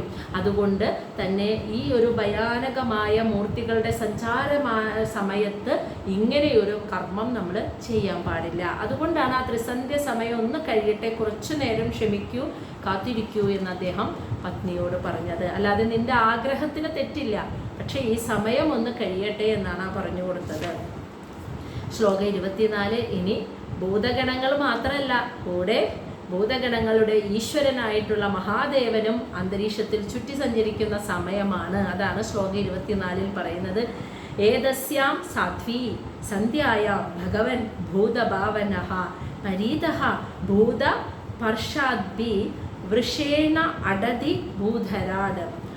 പരീതഃ ഭൂതപർഷദ്ഭി വൃഷേണ അടതി ഭൂധരാട്. അപ്പോൾ ഏതസ്യാം എന്ന് വെച്ചാൽ ഈ ത്രിസന്ധ്യ സമയത്ത്, സാധ്വി എന്ന് വെച്ചാൽ ഇവിടെ പതിവ്രതയായ ദിതിയെ വിളിക്കുകയാണ്. അല്ലയോ പതിവ്രതയായവളെ, ഈ ത്രിസന്ധ്യ സമയത്ത്, ത്രിസന്ധ്യ സമയത്ത് ഭൂതഭാവന, എല്ലാ ഭൂതങ്ങളുടെയും പരിപാലകനായിട്ടുള്ള ഭഗവാൻ ആരാ? പരമേശ്വരൻ. ആ പരമശിവന്റെ തന്നെ ശിവൻ പരീതഃ എന്ന് വെച്ചാൽ ഇങ്ങനെ കൂടെ ചുറ്റിയിട്ട് കുറേ ആളുകൾ, അതാണ് ചുറ്റപ്പെട്ടിട്ട് എന്ന് പറയുന്നത്. പരീതഃ എന്ന് വെച്ചാൽ ചുറ്റപ്പെട്ട്. ഭൂതപർഷദ്ഭി, തൻ്റെ ഭൂതഗണങ്ങളുടെ അകമ്പടിയോടുകൂടി ചുറ്റപ്പെട്ടിട്ട്. വൃഷേണ കാളയുടെ മേലിരുന്ന് അടതി സഞ്ചരിക്കുന്നു. ഭൂധരാട് ഭൂതങ്ങളുടെ രാജാവായിട്ടുള്ള പരമശിവൻ അദ്ദേഹത്തിൻ്റെ തന്നെ സാത്വികമായ ഭാവമല്ല, ഒരു എന്താ പറയുക, ഒരു രൗദ്രഭാവമായ രുദ്രനായിട്ട് ശിവ സ്വഭാവത്തിലല്ല, സാത്വിക സ്വഭാവത്തിലല്ല, ഒരു രൗദ്രഭാവമായിട്ടുള്ള ശ്രീരുദ്രനായിട്ട് തൻ്റെ ഭൂതഗണങ്ങളാൽ ചുറ്റപ്പെട്ട് അവരുടെ അകമ്പടിയോടുകൂടി ശ്രീരുദ്രമൂർത്തിയും പരമശിവനും ഭൂതഗണങ്ങളും ഈ അന്തരീക്ഷത്തിൽ ഇങ്ങനെ ചുറ്റി നടക്കുന്ന ഒരു സമയമാണ് ഇത്. അതും കൂടിയും പറഞ്ഞു കൊടുക്കുക. എന്നിട്ട് പറയാണ്, ഈ പരമശിവൻ നമ്മുടെ ഒരു ബന്ധുവാണ്, അതറിയാലോ. ദക്ഷ പ്രജാപതി ദിതി ഒരു മകളാണെങ്കിൽ ഇത് കൂടാതെ ഒരു മകളുണ്ട്, സതീദേവി, അറിയാലോ. സതീദേവിയുടെ ഭർത്താവാണ്, പതിയാണ് പരമശിവൻ. അപ്പോൾ ദിതിക്ക് ആരാ? സഹോദരിയുടെ ഭർത്താവാണ് അല്ലേ. അപ്പോൾ ആ ഒരു ബഹുമാനം കൂടി കാണിക്കണം. അത്രയും ഒരു ബഹുമാനം. എൻ്റെ സഹോദരിയുടെ ഭർത്താവും കൂടിയാണ് അദ്ദേഹം. ഭൂതഗണങ്ങളോടൊപ്പം അന്തരീക്ഷത്തിൽ സഞ്ചരിക്കുകയാണ്. ഈ ലോകം മുഴുവൻ ഇങ്ങനെ നോക്കിക്കൊണ്ട് സഞ്ചരിക്കുന്ന സമയത്ത് ഇങ്ങനെ ഒരു കർമ്മത്തിൽ ഏർപ്പെടാൻ പാടില്ല എന്ന് കൂടി ഓർമ്മിപ്പിച്ചു കൊടുക്കുന്നുണ്ട് കശ്യപ മഹർഷി കേട്ടോ. അതാണ് അതിൻ്റെ പ്രാധാന്യം. അപ്പോൾ പറഞ്ഞു, ആദ്യം ഭൂതഗണങ്ങൾ ചുറ്റി സഞ്ചരിക്കുന്നു. ഇനി ഭൂതഗണങ്ങളുടെ ഒക്കെ രാജാവായിട്ടുള്ള, ഭൂതങ്ങളുടെ പരിപാലകനായിട്ടുള്ള പരമശിവൻ ശ്രീരുദ്രമൂർത്തിയായിട്ട് ആ ഒരു ഭാവത്തോടുകൂടി, കോപഭാവത്തോട്, ക്രോധപർണ ഭാവത്തോടു കൂടി തൻ്റെ കാളയുടെ പുറത്ത് ഏറിയിട്ട് ഈ അന്തരീക്ഷത്തിൽ ഇവരുടെയൊക്കെ ഭൂതഗണങ്ങളുടെ അകമ്പടിയോടുകൂടി ചുറ്റി നടക്കുന്ന സമയം കൂടിയാണിത്. ഇനി അങ്ങനെയുള്ള ആ ഭഗവാന്റെ ആ രൗദ്രഭാവം ഉണ്ടല്ലോ, അതിനെക്കുറിച്ചൊന്ന് പറയുന്നതാണ് ശ്ലോകം 25. അങ്ങനെ ചുറ്റി നടക്കുന്നത് സാധാരണ ഒരു ശാന്തമായ സ്വഭാവത്തിലല്ല ഭഗവാൻ അങ്ങനെ ചുറ്റി നടക്കുന്നത്. ഈ ത്രിസന്ധ്യ സമയത്ത് പരമശിവന്റെ രൂപം ഇങ്ങനെയാണ്. അതാണ് രുദ്രമൂർത്തിയായിട്ടാണ് നിൽക്കുന്നത് എന്ന്, ശ്രീരുദ്രനായിട്ടാണ് നിൽക്കുന്നത് എന്ന് പറയാൻ കാരണം ശാന്തമായ ഭാവത്തിലല്ല ആ ത്രിസന്ധ്യ സമയത്ത് ഭഗവാൻ ഇരിക്കുന്നത്. ആ സമയത്ത് ഭഗവാന്റെ ശരീരരൂപത്തെയാണ് ഇങ്ങനെയാണ് ാണ് പറഞ്ഞു കൊടുക്കുന്നത്. ശ്മശാന ചക്ര അനില ധൂളി ധൂമ്ര വികീർണ വിദ്യോത ജടാകലാപഹ ഭസ്മാ അവഗുണ്ട അമല രുക്മദേഹേഹ ദേവഃ ത്രിഭിഃ പശ്യതി ദേവരഃ തേ. ശ്മശാന ചക്ര അനില ധൂളി ധൂമ്ര വികീർണ വിദ്യോത ജടാകലാപഹ ഭസ്മാവഗുണ്ട അമല രുക്മദേഹോഹ ദേവത്രിഭിഹി പശ്യതി ദേവരഹ തേ. അതായത് ശ്മശാനത്തിലെ ചക്ര അനില, ശ്മശാനത്തിലൂടെ വീശുന്ന കാറ്റ്, ആ കാറ്റ് അതാണ് ചക്ര, ചുറ്റിത്തിരിഞ്ഞ് വീശുന്ന ആ ചുഴലിക്കാറ്റിലൂടെ ധൂളിധൂമ്രം, അവിടെ ശ്മശാനത്തിൽ ഉണ്ടാകുന്ന ചിതാഭസ്മം ഉണ്ടല്ലോ, ആ പൊടികൾ ഇങ്ങനെ പാറി മേല് ആ പൊടി മുഴുവൻ പറ്റിപ്പിടിച്ചിട്ട് വികീർണ വിദ്യോത, അതായത് ഒരു രൂപത്തോടു കൂടിയിട്ടാണ് ഈ സമയത്ത് ഭഗവാൻ നിൽക്കണേന്ന് മനസ്സിലായ. ശ്മശാനത്തിലെ കാറ്റടിച്ചിട്ട് ആ ശ്മശാനത്തിലുള്ള ചിതാഭസ്മമാകുന്ന പൊടികളൊക്കെ മേല് തട്ടി പറ്റിപ്പിടിച്ച്, ആ പൊടി മുഴുവൻ മേല് പറ്റിപ്പിടിച്ച് ഒരു വികീർണ വിദ്യോത എന്ന് വെച്ചാൽ ഒരു വല്ലാത്തൊരു രൂപത്തോടു കൂടി ജടാകലാപ എന്ന് വെച്ചാൽ ജടാധാരിയായിട്ട് ഭസ്മ അവഗുണ്ട, ഭസ്മം ശരീരമാകെ ഭസ്മം പൂശിയിട്ട് അമല വളരെ കളങ്കരഹിതനായിട്ട് എന്ന് വെച്ചാൽ അത്ര പരിശുദ്ധമായി രുക്മദേഹോ ഒരു ചുവപ്പ് നിറത്തോടുകൂടിയ ദേഹത്തോടുകൂടി നിൽക്കുന്ന ദേവഹ ആ മഹാദേവന്റെ ശ്രീരുദ്രഭാവം, ആ ഭാവം ത്രിഭിഹി എന്ന് വെച്ചാൽ തൻ്റെ 3 കണ്ണുകളും തുറന്ന് പശ്യതി, തൃക്കണ്ണടക്കം തുറന്നിട്ട് പശ്യതി എന്ന് വെച്ചാൽ കാണുകയാണ്. ഈ ലോകം മുഴുവനും ചുറ്റും നോക്കുകയാണ് ഭഗവാൻ. തൃക്കണ്ണടക്കം തുറന്നിട്ട് ചുറ്റും നോക്കുകയാണ്, ഈ ലോകം മുഴുവൻ കാണുകയാണ്. അതുമാത്രമല്ല തേ, ആ ശിവഭഗവാൻ തേ നിന്റെ ദേവരഹ സഹോദരി ഭർത്താവും കൂടിയാണ്. അപ്പോൾ ഒന്ന് ആലോചിച്ചപ്പോ എന്തൊക്കെ കാര്യങ്ങളാണ് പറഞ്ഞു കൊടുത്തത്. ആ ശിവഭഗവാൻ നിന്റെ സഹോദരി ഭർത്താവ് കൂടിയാണ്. ശ്മശാനത്തിലെ പൊടി മുഴുവൻ, ആ ചിതാഭസ്മമാകുന്ന പൊടി മുഴുവൻ മേല് തട്ടി വിരൂപനായി ജടാധാരിയായി മേലാകെ ശരീരത്തിലാകെ ഭസ്മം പൂശി ചുവന്ന ശരീരത്തോടുകൂടി ഭഗവാൻ ശിവൻ ഒരു രൗദ്രഭാവത്തോടെ ശ്രീരുദ്രനായി നിന്നുകൊണ്ട് തൃക്കണ്ണ് തുറന്ന് 3 കണ്ണുകളോടുകൂടി ചുറ്റും ഇങ്ങനെ നോക്കുകയാണെന്ന്, ലോകം മുഴുവനും ദർശനം ദർശിച്ചുകൊണ്ട് നിൽക്കുന്ന ഒരു സമയമാണിത്. അതുമാത്രമല്ല, അദ്ദേഹം എൻ്റെ സഹോദരിയുടെ ഭർത്താവും കൂടിയാണ്. അതുകൊണ്ട് അദ്ദേഹത്തിൻ്റെ കാഴ്ചയ്ക്ക് ബുദ്ധിമുട്ടുണ്ടാക്കുന്ന അല്ലെങ്കിൽ അദ്ദേഹത്തിന് ഇഷ്ടമില്ലാത്ത ഒരു കാര്യം ഈ സമയം നമ്മൾ ചെയ്യരുത്. അതുകൊണ്ടാണ് ആ സമയത്ത് എല്ലാവരും, ഏതു തരം വിശ്വാസികളാണെങ്കിലും എല്ലാവരും ആ ത്രിസന്ധ്യ സമയം ഈശ്വര പ്രാർത്ഥനയ്ക്ക് വേണ്ടി ഉപയോഗിക്കണം. ആ സമയത്തെ നമ്മൾ ഉപയോഗിക്കേണ്ടത് ദൈവ പ്രാർത്ഥനയ്ക്ക് വേണ്ടിയാണ്. കാരണം അന്തരീക്ഷം മുഴുവനും ഇങ്ങനെ ഒരു അവസ്ഥയിൽ നിൽക്കുന്ന സമയമായതുകൊണ്ട് മറ്റെല്ലാതും മാറ്റിവെച്ചിട്ട് നാമം ജപിക്കുക, വിളക്ക് വയ്ക്കുക, ഈശ്വര പ്രാർത്ഥന ചെയ്യുക, ധ്യാനിക്കുക, ഇതൊക്കെ എങ്ങനെയുള്ള കാര്യത്തിൽ ഏർപ്പെട്ടിരിക്കേണ്ട ഒരു സമയമാണ് ഇത് എന്ന് പറയുന്നത്. ഇനി ശ്ലോകം 26. ന യസ്യ ലോകേ സ്വജനഃ പരോവ ന അത്യാദൃതഃ ന ഉദ കശ്ചിത് വിഗർഹ്യഃ വയം വൃദൈഃ യച്ചരണ അഭവിന്താം ആശാസ്മഹേ അജാം ബധ ഭുക്ത ഭോഗാം.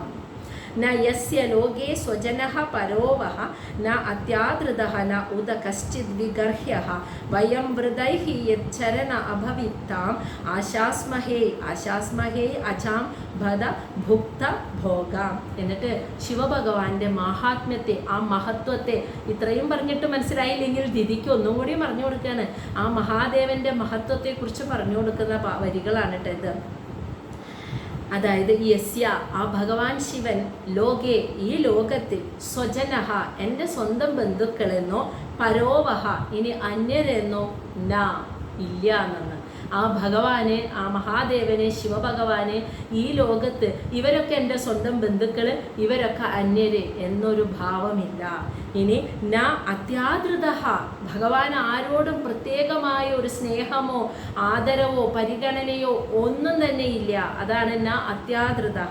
ഇനി ഉദഹ, ഇനി അല്ലെങ്കിൽ, ഉദാന്ന് വെച്ചാൽ അല്ലെങ്കിൽ, ന കശ്ചിത്, കശ്ചിത് എന്ന് വെച്ചാൽ ആരോടും, ന വിഗർഹ്യ, ഒരു വിരോധമോ ദേഷ്യമോ ഇല്ല എന്ന്. അപ്പോൾ ഭഗവാൻ ആരോടും ഇവരൊക്കെ എൻ്റെ ബന്ധുക്കൾ, ഇവരൊക്കെ അന്യര് എന്നൊരു ചിന്തയില്ലാത്ത ആളാണ് മഹാദേവൻ. അറിയാലോ, ഒരു വിരക്തൻ, ഒരു വൈരാഗ്യമായിരിക്കുന്ന ഒരു ഭാവമാണ്. മറ്റെല്ലാ ദൈവങ്ങളെ അവതാരങ്ങളിൽ നിന്നും വ്യത്യസ്തമാണ് മഹാദേവൻ്റെ ഭാവം, അല്ലേ? അദ്ദേഹം പൂർണ്ണ വിരക്തനായിട്ടാണ് ഇരിക്കുക എപ്പോഴും. അപ്പോൾ ഭഗവാൻ ആരോടും പ്രത്യേകിച്ച് മമത, ഇവരൊക്കെ എൻ്റെ ആൾക്കാർ, ഇവരൊന്നും എൻ്റെ ആൾക്കാരല്ല, അങ്ങനെ ഒരു ഭാവമില്ല. ആരോടും പ്രത്യേക സ്നേഹക്കൂടുതലും പരിഗണനയോ ആരോടും പ്രത്യേകിച്ചൊരു വെറുപ്പോ ഭഗവാനില്ല. അതുകൊണ്ട് തന്നെ എന്നിട്ട് പറയാണ്, ഭഗവാന്റെ യച്ചരണ അപവിദ്ധാം, ആ ഭഗവാൻ തൻ്റെ പാദങ്ങൾ കൊണ്ട് തട്ടി മാറ്റി കളഞ്ഞ, അതാണ് യത് ചരണ അപവിദ്ദ എന്ന് വെച്ചാൽ നിരസിക്കുക. ആ പാദങ്ങൾ കൊണ്ട് തട്ടി മാറ്റി ഭഗവാൻ നിരസിച്ചു പോയതാണ്. ഭദ എന്ന് വെച്ചാൽ ആശ്ചര്യം തന്നെ. ഭുക്തഭോഗാം, ഭുക്തഭോഗാം എന്ന് വെച്ചാൽ ഈ ഭൗതിക പ്രപഞ്ചത്തിൽ നമ്മൾ അനുഭവിക്കുന്ന സകലതും, ഈ പ്രപഞ്ചത്തിൽ നമ്മൾ ഇന്ന് അനുഭവിക്കുന്ന സകലതും ആ ഭഗവാൻ തനിക്ക് വേണ്ടാണ്ട് നിരസിച്ചതാണെന്ന്. അതല്ല, ഇതൊന്നും എനിക്ക് വേണ്ട. ശിവഭഗവാൻ അറിയാലോ, ഓരോ ആർഭാടവും ഒന്നുമില്ലാതിരിക്കുന്ന അവസ്ഥയാണ്. ഈ ലോകത്ത് ഈ സുഖസൗകര്യം ഇതൊന്നും എനിക്ക് വേണ്ട എന്ന് വിചാരിച്ച് ഭഗവാൻ തൻ്റെ പാദങ്ങൾ കൊണ്ട് വേണ്ടാന്ന് പറഞ്ഞ് തട്ടിക്കളഞ്ഞ സുഖസൗകര്യങ്ങളും ഭോഗങ്ങളാണ് ഇന്ന് ഈ ലോകത്ത് നമ്മൾ അനുഭവിക്കുന്നത്. അതെല്ലാം എന്നിട്ട് പറയാണ് അജാം എന്ന് വെച്ചാൽ, അതായത് ആ ഒരു, അതുകൊണ്ട് ഈ ഭൗതിക ലോകത്ത് നമ്മൾ അനുഭവിക്കുന്നതെല്ലാം അജാം എന്ന് വെച്ചാൽ ഒരു പ്രസാദം പോലെ. ആശാസ്മഹം, ആശാസ്മഹി എന്ന് വെച്ചാൽ ആരാധനയോടുകൂടി, വ്രത എന്ന് വെച്ചാൽ വ്രതചര്യയോടുകൂടി നമ്മൾ ഈ ഭൗതിക ലോകത്തെ സകല സുഖ സൗകര്യങ്ങളെയും വയം നമ്മൾ അനുഭവിക്കേണ്ടവരാണെന്ന്. കാരണം ഭഗവാൻ വേണ്ടാണ്ട് ഭഗവാൻ ഒന്നും വേണ്ടാന്ന് പറഞ്ഞ് ഭഗവാൻ നിഷേധിച്ച് നമുക്കായിട്ട് തന്നതാണ് ഈ ലോകത്തിലെ സകല. എന്നിട്ട് അദ്ദേഹം പൂർണ്ണ വിരക്തനായി നിൽക്കുക. ഒന്നും വേണ്ട എനിക്ക്, ഒരു സുഖ സൗകര്യം, ഒരു ആടയാഭരണങ്ങളും, ഒരു നല്ല ഭക്ഷണം, അല്ലെങ്കിൽ ഒരു സൗകര്യങ്ങളും എനിക്ക് വേണ്ട എന്ന് പറഞ്ഞ് എല്ലാത്തിൽ നിന്നും മുക്തനായി നിന്നുകൊണ്ട് നമുക്കായിട്ട് ഭഗവാൻ, അതാണ് അദ്ദേഹത്തിൻ്റെ പാദങ്ങൾ കൊണ്ട് നിരസിച്ച, തട്ടിക്കളഞ്ഞ ആ എല്ലാ ഭൗതിക സുഖങ്ങളെയും നമുക്ക് നൽകി. അതെല്ലാം പൂർണ്ണ വൃദ്ധാനുഷ്ഠാനത്തോട് കൂടിയിട്ട് ഒരു പ്രസാദം പോലെ സ്വീകരിച്ച് അനുഭവിക്കേണ്ടവരാണ് നമ്മളിന്ന്. അങ്ങനെ നമുക്ക് നൽകിയ ആ ഭഗവാൻ ഇഷ്ടമില്ലാത്തൊരു കാര്യം നമ്മൾ ഈ സമയത്ത് ചെയ്യാൻ പാടില്ല എന്ന് ദിദിയെ ഓർമ്മിപ്പിക്കുകയാണ്. മഹാദേവന്റെ പ്രത്യേകത, അദ്ദേഹം ഒരു സുഖവും അനുഭവിക്കാതെ ഇരിക്കുന്ന വ്യക്തിയാണ്, അല്ലേ? അങ്ങനെ ഒരു അവതാരമാണ് ഭഗവാൻ. മറ്റെല്ലാ ദൈവങ്ങളിൽ നിന്നും വ്യത്യസ്തം. ആരോടും പ്രത്യേകിച്ച് അറ്റാച്ച്മെൻ്റ് ഇല്ല ഭഗവാന്, ആരോടും വെറുപ്പും ഇല്ല. എൻ്റെ ബന്ധുക്കൾ ഇവരൊന്നും എൻ്റെ ബന്ധുക്കളല്ല എന്ന ഭാവവുമില്ല. അങ്ങനെയുള്ള ഭഗവാൻ ഒരു സുഖ സൗകര്യങ്ങളും വേണ്ടാന്ന് വിചാരിച്ച് ഭഗവാൻ ഉപേക്ഷിച്ച് കളഞ്ഞ എല്ലാ ഭൗതിക സുഖങ്ങളാണ് നമ്മൾ അനുഭവിക്കുന്നത് ഈ ലോകത്ത്. അതുകൊണ്ട് ഭഗവാന് വേണ്ടാന്ന് പറഞ്ഞ് നമുക്കായി നീട്ടിത്തന്നതൊക്കെ ഒരു എന്താ പറയുക പൂർണ്ണ, അത് കാമമായാലും അർത്ഥമായാലും എല്ലാം നമ്മൾ അനുഭവിക്കുന്നതെല്ലാം ആ വ്രതാനുഷ്ഠാനത്തോടുകൂടി ആദരവോടെ ഭഗവാൻ നൽകിയ പ്രസാദമായിട്ട് ഭഗവാന്റെ ഇച്ഛയ്ക്കനുസരിച്ച് ഇഷ്ടത്തിനനുസരിച്ച് വേണം നമ്മളതൊക്കെ അനുഭവിക്കാൻ. ഭഗവാൻ ഇഷ്ടമില്ലാത്തൊരു കാര്യം ആ സമയത്ത്, അദ്ദേഹത്തിന് ഇഷ്ടപ്പെടാത്ത ആ സമയത്ത് നമ്മൾ അതുകൊണ്ട് ചെയ്യാൻ പാടില്ല എന്ന് കൂടി കശ്യപ മഹർഷി ഓർമ്മിപ്പിച്ചു കൊടുക്കുകയാണ് കേട്ടോ. ശ്ലോകം 27. യസ്യ അനവദ്യ ആചരിതം മനീഷിണഃ ഗൃണന്തി അവിദ്യാപടലം ബിഭിത്സവഃ നിരസ്തസാമ്യ അതിശയഃ അഭി യത് സ്വയം പിശാചചര്യാം അചരത് ഗതി സദാം. യസ്യ അനവദ്യ ആചരിതം മനീഷിണഃ ഗൃണന്തി അവിദ്യാപടലം ബിഭിത്സവഃ നിരസ്തസാമ്യ അതിശയഃ അഭി യത് സ്വയം പിശാചചര്യാം ആചരത് ഗതി സദാം. അതായത് യസ്യ, ആ ഭഗവാന്റെ അനവദ്യ ആചരിതം എന്ന് വെച്ചാൽ ആ ഭഗവാന്റെ ജീവിത രീതി ഉണ്ടല്ലോ, ആ ജീവിത രീതിയാണ് അവിദ്യാപടലം ബിഭത്സവഃ. അവിദ്യാപടലം എന്ന് വെച്ചാൽ എന്താ? അവിദ്യ, അജ്ഞാനമാകുന്ന മായയുടെ പടലം എന്ന് വെച്ചാൽ മൂടുപടത്തെ, ബിഭത്സവഃ പൊട്ടിച്ചെറിയാൻ ആഗ്രഹിക്കുന്ന മനീഷിണഃ മനുഷ്യർക്ക്, മായയിൽ നിന്നും മുക്തമാവാൻ ആഗ്രഹിക്കുന്ന മനുഷ്യർ പിന്തുടരുന്നത് ആചരിതം, അനവദ്യാചരിതം, ആ ഭഗവാന്റെ ജീവിതചര്യയാകുന്ന കർമ്മങ്ങളെ ഗൃണന്തി എന്ന് വെച്ചാൽ പിന്തുടരുന്നത് എന്ന്. അതായത് മായയിൽ നിന്ന് മുക്തമായി മോക്ഷം പ്രാപിക്കണമെന്ന് ആഗ്രഹിക്കുന്ന മനുഷ്യർ, അവിദ്യയെ, അജ്ഞാനമാകുന്ന മൂടുപടത്തെ പൊട്ടിച്ചെറിയണമെന്ന് ആഗ്രഹിക്കുന്ന ഓരോ മനുഷ്യനും പിന്തുടരുന്ന മഹാദേവന്റെ ജീവിതചര്യയാണ് അനുകരിക്കാൻ ശ്രമിക്കുന്നത്. എന്താണ് ആ ജീവിതചര്യയുടെ പ്രത്യേകത, ആ സ്വഭാവത്തിന്റെ പ്രത്യേകത? ആരോടും പ്രത്യേകിച്ച് മമതയോ അറ്റാച്ച്മെന്റോ ഇല്ലാതെ, എന്നാൽ ആരോടും വെറുപ്പോ ദേഷ്യമോ ഇല്ലാതെ എല്ലാത്തിനെയും ഒരുപോലെ കാണുന്ന, എല്ലാത്തിൽ നിന്നും മനസ്സുകൊണ്ട് മുക്തമായിരിക്കുന്ന ഒരു ഭാവമാണ് മഹാദേവന്റെ. അപ്പോൾ മായയിൽ നിന്ന് മുക്തമാവാൻ ആഗ്രഹിക്കുന്ന ആളുകൾ സ്വീകരിക്കുന്നത് ഭഗവാന്റെ, മഹാദേവന്റെ ജീവിതചര്യ, അദ്ദേഹത്തിന്റെ സ്വഭാവത്തെ അനുകരിക്കാനാണ് ശ്രമിക്കുന്നത് എന്നാണ് പറയുന്നത്. അതുകൊണ്ട് തന്നെ നിരസ്ത എന്നിട്ട് പറയാണ്, നിരസ്ത എന്ന് വെച്ചാൽ ഇല്ല എന്നെന്ന്, സാമ്യഹ, ആ ഭഗവാൻ മഹാദേവന് തുല്യനായിട്ട് സാമ്യമായിട്ട് മറ്റാരും തന്നെ ഈ ലോകത്തില്ല. ഇനി അതിശയഃ അഭി, ആ ഭഗവാന്റെ മാഹാത്മ്യത്തിന് തുല്യമായിട്ട് വേറെ ആരുമില്ല. ഭഗവാന് തുല്യമായിട്ടും ഭഗവാന്റെ ആ മഹത്വത്തിന് തുല്യമായിട്ടും ആരും തന്നെ ഈ ലോകത്ത് വേറെ ആരും ഇല്ല.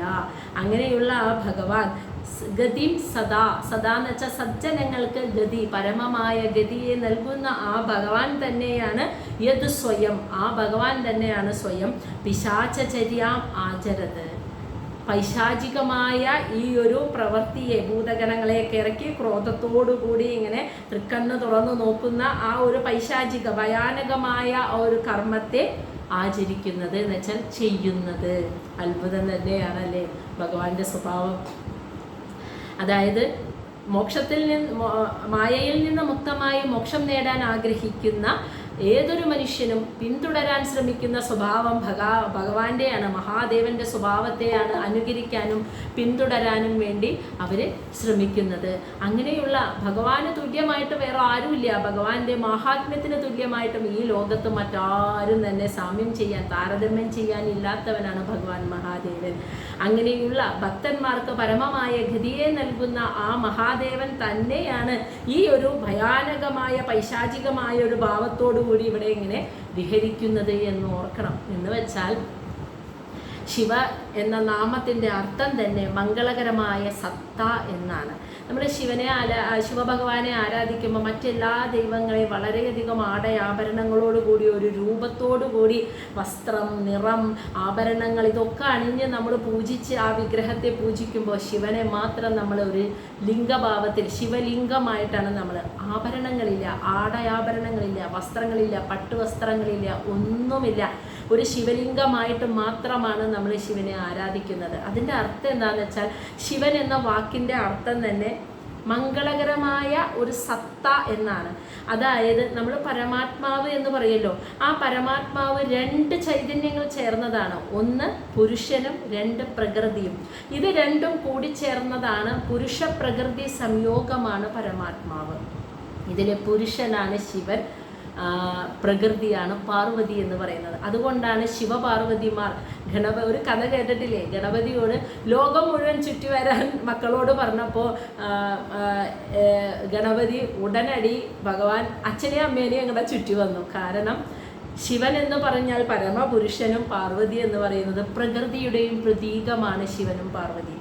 അതുകൊണ്ടാണ് പരമപുരുഷനും പ്രകൃതിയും ചേർന്നത് എന്താ, പരമാത്മാവ്. ആ പരമാത്മാവാണല്ലോ ഈ പ്രപഞ്ചമായി നിൽക്കുന്നത്.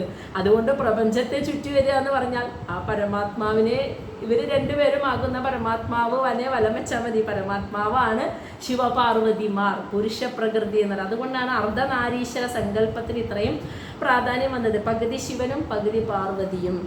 അതാണ് പ്രപഞ്ചം.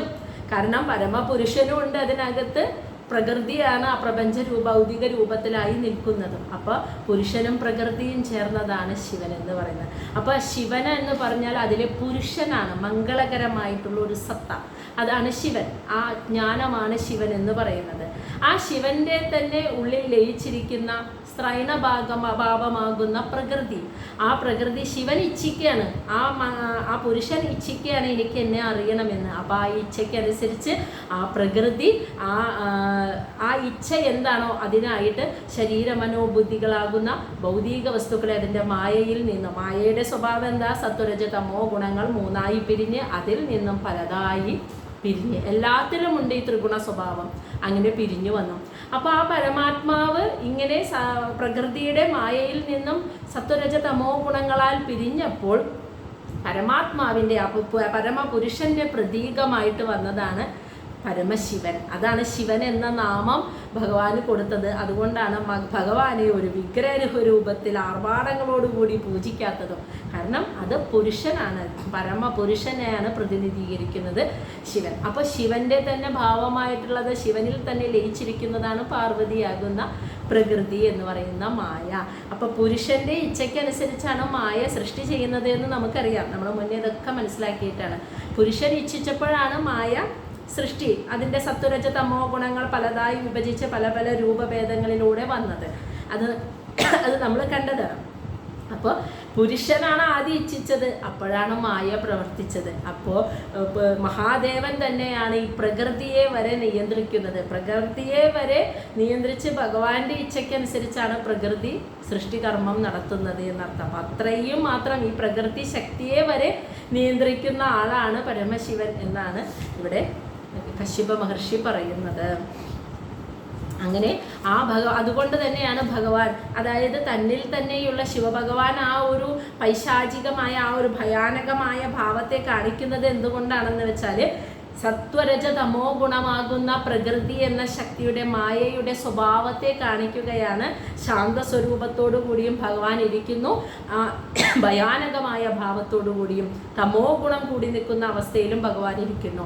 അതായത് പ്രപഞ്ചത്തിലെ സർവചരാചരങ്ങളിലും ഈ ത്രിഗുണങ്ങൾ അടങ്ങിയിട്ടുണ്ട് എന്ന് കാണിക്കുകയാണ് അവിടെ ചെയ്യുന്നത്. അതാണ് സമയത്തിലും ത്രിഗുണങ്ങളുണ്ട്. ശാന്തമായ സമയം, ഭയാനകമായ കുറച്ച് ബാലൻസ്ഡ് അല്ലാത്ത തമോ ഗുണം കൂടി നിൽക്കുന്ന സമയം, രജോ ഗുണം കൂടി നിൽക്കുന്ന സമയം, അങ്ങനെ സമയത്തിലുണ്ട്, സ്വഭാവത്തിലുണ്ട്, ഭക്ഷണ രീതിയിലുണ്ട്, മനുഷ്യരിലുണ്ട്, കാറ്റിലുണ്ട്, മഴയിലുണ്ട്, ജലത്തിലുണ്ട്, എല്ലാത്തിലും, വെയിലിലും തണുപ്പിലും എല്ലാത്തിലും സർവചരാചരങ്ങൾക്കുമുണ്ട് ഈ ത്രിഗുണ സ്വഭാവം, സത്വരജ തമോ ഗുണമാകുന്ന സ്വഭാവം. മനസ്സിലായ?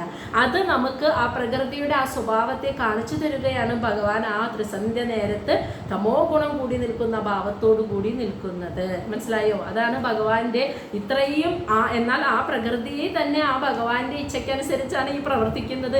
എന്നിരുന്നാൽ പോലും ആ പ്രകൃതി ശക്തിയിൽ നിൽക്കുമ്പോൾ ആ ത്രിഗുണാത്മകമായ സ്വഭാവം ഭഗവാനും കാണിച്ചു. അതാണ് അവിടെ. അത് നമുക്ക് കാണിച്ചു തരികയാണ്. ആ പ്രകൃതി ശക്തിയിൽ ആണ് ഇത് മൂന്നും അടങ്ങിയിരിക്കുന്നത് എന്ന് പറഞ്ഞിട്ട് അത് നമുക്ക് കാണിച്ചു തരികയാണ്. ഭഗവാൻ പോലും അത് നമുക്ക് കാണിച്ചു തരികയാണ്, ഈ തമോ ഗുണം കൂടി നിൽക്കുന്ന ഭാവം. അപ്പോൾ എത്ര മഹത്വമേറിയ, അല്ലെങ്കിൽ ഞാൻ എൻ്റെ നിയന്ത്രണത്തിലാണ് പ്രകൃതി നിൽക്കുന്നത് എന്ന് പറഞ്ഞിട്ട് ഭഗവാന് ഇതൊന്നുമില്ലാതെ എന്നും ഒരേ സ്ഥായിയായ സ്വഭാവത്തിൽ നിന്നൂടെ? അത് കാണിക്കണില്ല. കണ്ടോ, ശാന്തതയും അതുപോലെ സത്വഗുണവും സാത്വിക ഭാവവും രാജസിക ഭാവവും താമസിക ഭാവവും ഭഗവാനും കാണിക്കുന്നു. കാരണം ആ പ്രകൃതിക്ക് വിധേയമായിട്ടാണ് എല്ലാം ഇവിടെ നിൽക്കുന്നത് എന്ന തത്വം നമുക്ക് കാണിച്ചു തരികയാണ് അതിലൂടെ ചെയ്യുന്നത്. ഇപ്പോൾ ദിതി പോലും ആ പ്രകൃതി ശക്തിക്ക്, ആ മായയ്ക്ക് പെട്ടിട്ട് അതിന് വിധേയമായി നിയന്ത്രിക്കാൻ കഴിയാത്തൊരു മാനസികാവസ്ഥയിലാണ് ദിതി നിൽക്കുന്നത്, കണ്ടില്ലേ? അതുപോലെ ശ്ലോകം 28 എന്നിട്ട് പറയാണ്, ഇത് മനസ്സിലാക്കാൻ അറിവില്ലാത്ത മനുഷ്യര് ഭഗവാന്റെ ഈ പല പല ഭാവങ്ങൾ കാണുമ്പോൾ പരിഹസിക്കാറുണ്ടെന്ന്. ശിവഭഗവാൻ അതാ ശ്മശാനത്തിൽ നിൽക്കുന്നു, കഴുത്തിൽ സർപ്പം വെക്കുന്നു, ഭസ്മം പൂശുന്നു എന്നൊക്കെ പറഞ്ഞ് ഭഗവാനെ പരിഹസിക്കുന്നത് പലരും. എന്താ പറയുക, ഒരു വിരൂപ രൂപം, അല്ലെങ്കിൽ ഒരു വിരക്തനായിട്ടുള്ള രൂപം, ഒരു സാധാരണ മഹാവിഷ്ണുവിനെ പൂജിക്കുന്നത് പോലെ പൂജിക്കാൻ പറ്റില്ല എന്നൊക്കെ പറഞ്ഞ് മഹാദേവനെ പലരും പരിഹസിക്കുന്നത് കണ്ടിട്ടില്ലേ? അതാണ് ഈ ശ്ലോകത്തിൽ പറയുന്നത്. അത് ദൗർഭാഗ്യവാന്മാരാണ് അങ്ങനെ ചെയ്യുന്നത്. അവർക്ക് അറിയില്ല ഭഗവാൻ ആരാണെന്ന്, ഭഗവാന്റെ മഹത്വം എത്രയും. ഈ പ്രകൃതിയെ പോലും നിയന്ത്രിക്കുന്ന പരമപുരുഷൻ, ആ പുരുഷൻ ഇച്ഛിച്ചപ്പോഴാണ് പ്രകൃതി ഇതൊക്കെ ചെയ്തത്. അപ്പോൾ പ്രകൃതിയെ പോലും ഇച്ഛിക്കുന്ന നിയന്ത്രിക്കുന്ന ആ പരമപുരുഷനായിരിക്കുന്ന ശിവൻ ആ പ്രകൃതിക്ക് വിധേയമായിട്ട് സാത്വിക ഭാവവും രാജസിക ഭാവവും താമസിക ഭാവവും ഉണ്ട് എന്ന് നമുക്ക് കാണിച്ചു തരാൻ വേണ്ടിയാണ് ഈ ഭാവപ്രകടനങ്ങൾ കാണിക്കുന്നത്. അത് മനസ്സിലാക്കാതെ ഭഗവാനെ വിമർശിച്ചു പരിഹസിക്കുന്നവർ എന്താ പറയുക, അറിവില്ലാത്തവ മൂഢന്മാരാണെന്ന് പറയുന്നതാണ് ശ്ലോകം 28. ഹസന്തി യസ്യ ആചരിതം ഹി ദുർഭഗ സ്വാത്മൻ രഥസ്യ അവിദുഷ സമീഹിതം യൈഹി വസ്ത്രമാല്യ ആഭരണ അനുലേപനേ സ്വഭോജനം സ്വാത്മതയാ ഉപലാളിതം. അതായത് ഹസന്തി പരിഹസിക്കുന്നു, യസ്യ ആചരിതം ആ ഭഗവാന്റെ ചരിതങ്ങളെ, ആ ഭഗവാന്റെ കഥ, ആ ഭഗവാന്റെ സ്വഭാവം, ആ ഭഗവാന്റെ പ്രവൃത്തിയൊക്കെ കണ്ടിട്ട് പലരും ആരാണ്? ദുർഭഗ ദൗർഭാഗ്യവാന്മാർ, അതായത് മൂഢന്മാർ ഭഗവാനെ പരിഹസിക്കുന്നു. സ്വാത്മൻ രഥസ്യ അവിദുഷ സമീഹിതം, അവർ മനസ്സിലാക്കണില്ല എന്ന്. സ്വാത്മൻ അതായത് ആ പരമാത്മാവ് ലയിച്ചിരിക്കുന്ന, അതായത് ആ പരമാത്മാവിലെ പുരുഷനായിരിക്കുന്ന പ്രകൃതിയോടുകൂടി, രഥസ്യ എന്ന് വെച്ചാൽ അലിഞ്ഞു ചേർന്നിരിക്കുന്ന ആ ഭഗവാന്റെ അവിദുഷ സമീഹിതം, ആ ഭഗവാന്റെ സമീഹിതം എന്ന് വെച്ചാൽ സങ്കല്പമാണ് ഇവിടെ നടക്കുന്നത്, പ്രകൃതി നമുക്ക് കാണിച്ചു തരുന്നത് എന്ന് അവിദുഷ ഈ മൂഢന്മാർ അറിയുന്നില്ല. ആ പ്രകൃതിയുടെ ത്രിഗുണാത്മകമായ സ്വഭാവത്തെയാണ് ഭഗവാൻ നമുക്ക് കാണിച്ചു തരുന്നത് എന്ന് പരമാത്മാവായ ആ ഭഗവാൻ ശിവൻ, മംഗളമൂർത്തിയായ പരമപുരുഷനായ ഭഗവാൻ പ്രകൃതിയുടെ മായയുടെ ത്രിഗുണാത്മകമായ സ്വഭാവത്തെ തന്നിലൂടെ പോലും നമുക്ക് കാണിച്ചു തരികയാണെന്ന് ഈ മൂഢന്മാർ മനസ്സിലാക്കുന്നില്ല. എന്നിട്ടാണ് ഭഗവാന്റെ കർമ്മങ്ങളെ, സ്വഭാവത്തെയൊക്കെ നോക്കി അവരിങ്ങനെ പരിഹസിക്കുന്നത്. എന്നിട്ട് പറയാണ്, യൈഹി ആരാണോ വസ്ത്രമാല്യ, വസ്ത്രങ്ങൾ, മാലകൾ, ആടയാഭരണങ്ങൾ, അനുലേപനെ സുഗന്ധദ്രവ്യങ്ങളൊക്കെ ശരീരത്തിൽ പൂശി സ്വഭോജനം പക്ഷിമൃഗാദികൾക്കും പുഴുക്കൾക്കും പട്ടികൾക്കും കഴിക്കാനുള്ള ഭക്ഷണ പദാർത്ഥമാകുന്ന ഈ ശരീരത്തെ സ്വാത്മതയാ ഇതാണ് ഞാൻ എന്ന് വിചാരിച്ച് ഉപലാളിതം ലാളിക്കുന്നത്. അങ്ങനെയുള്ള മൂഢന്മാരാണ് ഭഗവാനെ, പുരുഷപ്രകൃതിയെ, പരമാത്മാവിനെ, ഭഗവാൻ മഹാദേവനെ അറിയാതെ പോകുന്നത്. അതായത് ഈ ഭൗതിക ശരീരം ഒരു പട്ടിക്കും പൂച്ചയ്ക്കും, അതാണ് സ്വഭോജനം, പുഴുക്കളും തിന്നേണ്ട ഈ ഭൗതിക ശരീരത്തെ ഇതാണ് ഞാൻ എന്ന് കരുതി, അതാണ് സ്വാത്മതയ, ഇതാണ് ഞാൻ എന്ന് വിചാരിച്ചിട്ട് എന്നെ ആടയാഭരണങ്ങൾ, വസ്ത്രങ്ങൾ, പട്ടുവസ്ത്രങ്ങൾ, സുഗന്ധദ്രവ്യങ്ങളൊക്കെ നൽകി ആ ശരീരത്തെ ലാളിച്ചുകൊണ്ട് ജീവിച്ചു പോകുന്ന മൂഢന്മാരായ മനുഷ്യരില്ലേ, അവർക്കാണ് ഭഗവാനെ പരിഹസിക്കുന്നത്. ഭഗവാനെ പൂർണ്ണമുക്തനായി നിൽക്കുന്ന, മായയിൽ നിന്നും പൂർണ്ണമുക്തനായി നിൽക്കുന്ന പരമപുരുഷനായ ശിവൻ മായയുടെ ത്രിഗുണാത്മക സ്വഭാവത്തിൽ സത്യത്തെ നമുക്ക് കാണിച്ചു തരാനായി തമോ ഗുണത്തോടു കൂടി പെരുമാറുന്നത്. ആ പൈശാചിക വൃത്തി അതിനാണ് കാണിക്കുന്നത്. ശാന്തതയും പൈശാചിക വൃത്തി. ഇപ്പം നമ്മൾ ദേവീനൻ പറയില്ലേ, നവഗ്രഹങ്ങളെ നവരാത്രി കാലത്ത് 9 ദിവസം ദേവിയെ 9 ഭാവത്തിൽ നമ്മൾ പൂജിക്കുന്നു. ആ 9 ഭാവം എന്ന് പറഞ്ഞാൽ യഥാർത്ഥത്തിൽ സത്വഗുണത്തോടു കൂടിയ ദേവിയെ 3 ദിവസം, രജോ ഗുണത്തോടു കൂടി ദേവിയെ 3 ദിവസം, തമോ ഗുണത്തോടു കൂടി ഭാവത്തോടു കൂടി നിൽക്കുന്ന ദേവിയെ 3 ദിവസം. യഥാർത്ഥത്തിൽ ഈ 3 ഭാവത്തിലും നിൽക്കുന്നത് ഒരേ ഒരു പ്രകൃതി ശക്തി തന്നെയാണ്. പക്ഷേ ഈ 3 ഭാവങ്ങളോട് കൂടി നിൽക്കുന്ന ദേവിയെ പല പല രൂപത്തിലും പേരിലും നാമത്തിലും നമ്മൾ 9 ദിവസം ആരാധിക്കുന്നു. യഥാർത്ഥത്തിൽ ഇത് ഒരേ ഒരു പ്രകൃതി എന്ന ശക്തി മാതാവാണ് ആ ദേവി.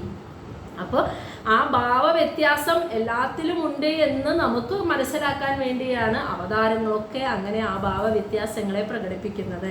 അതായത് സർവചരാചരങ്ങളും മായയിലാണ്, ത്രിഗുണാത്മകമാണ് നിലകൊള്ളുന്നത് എന്ന അറിവ് തരാൻ.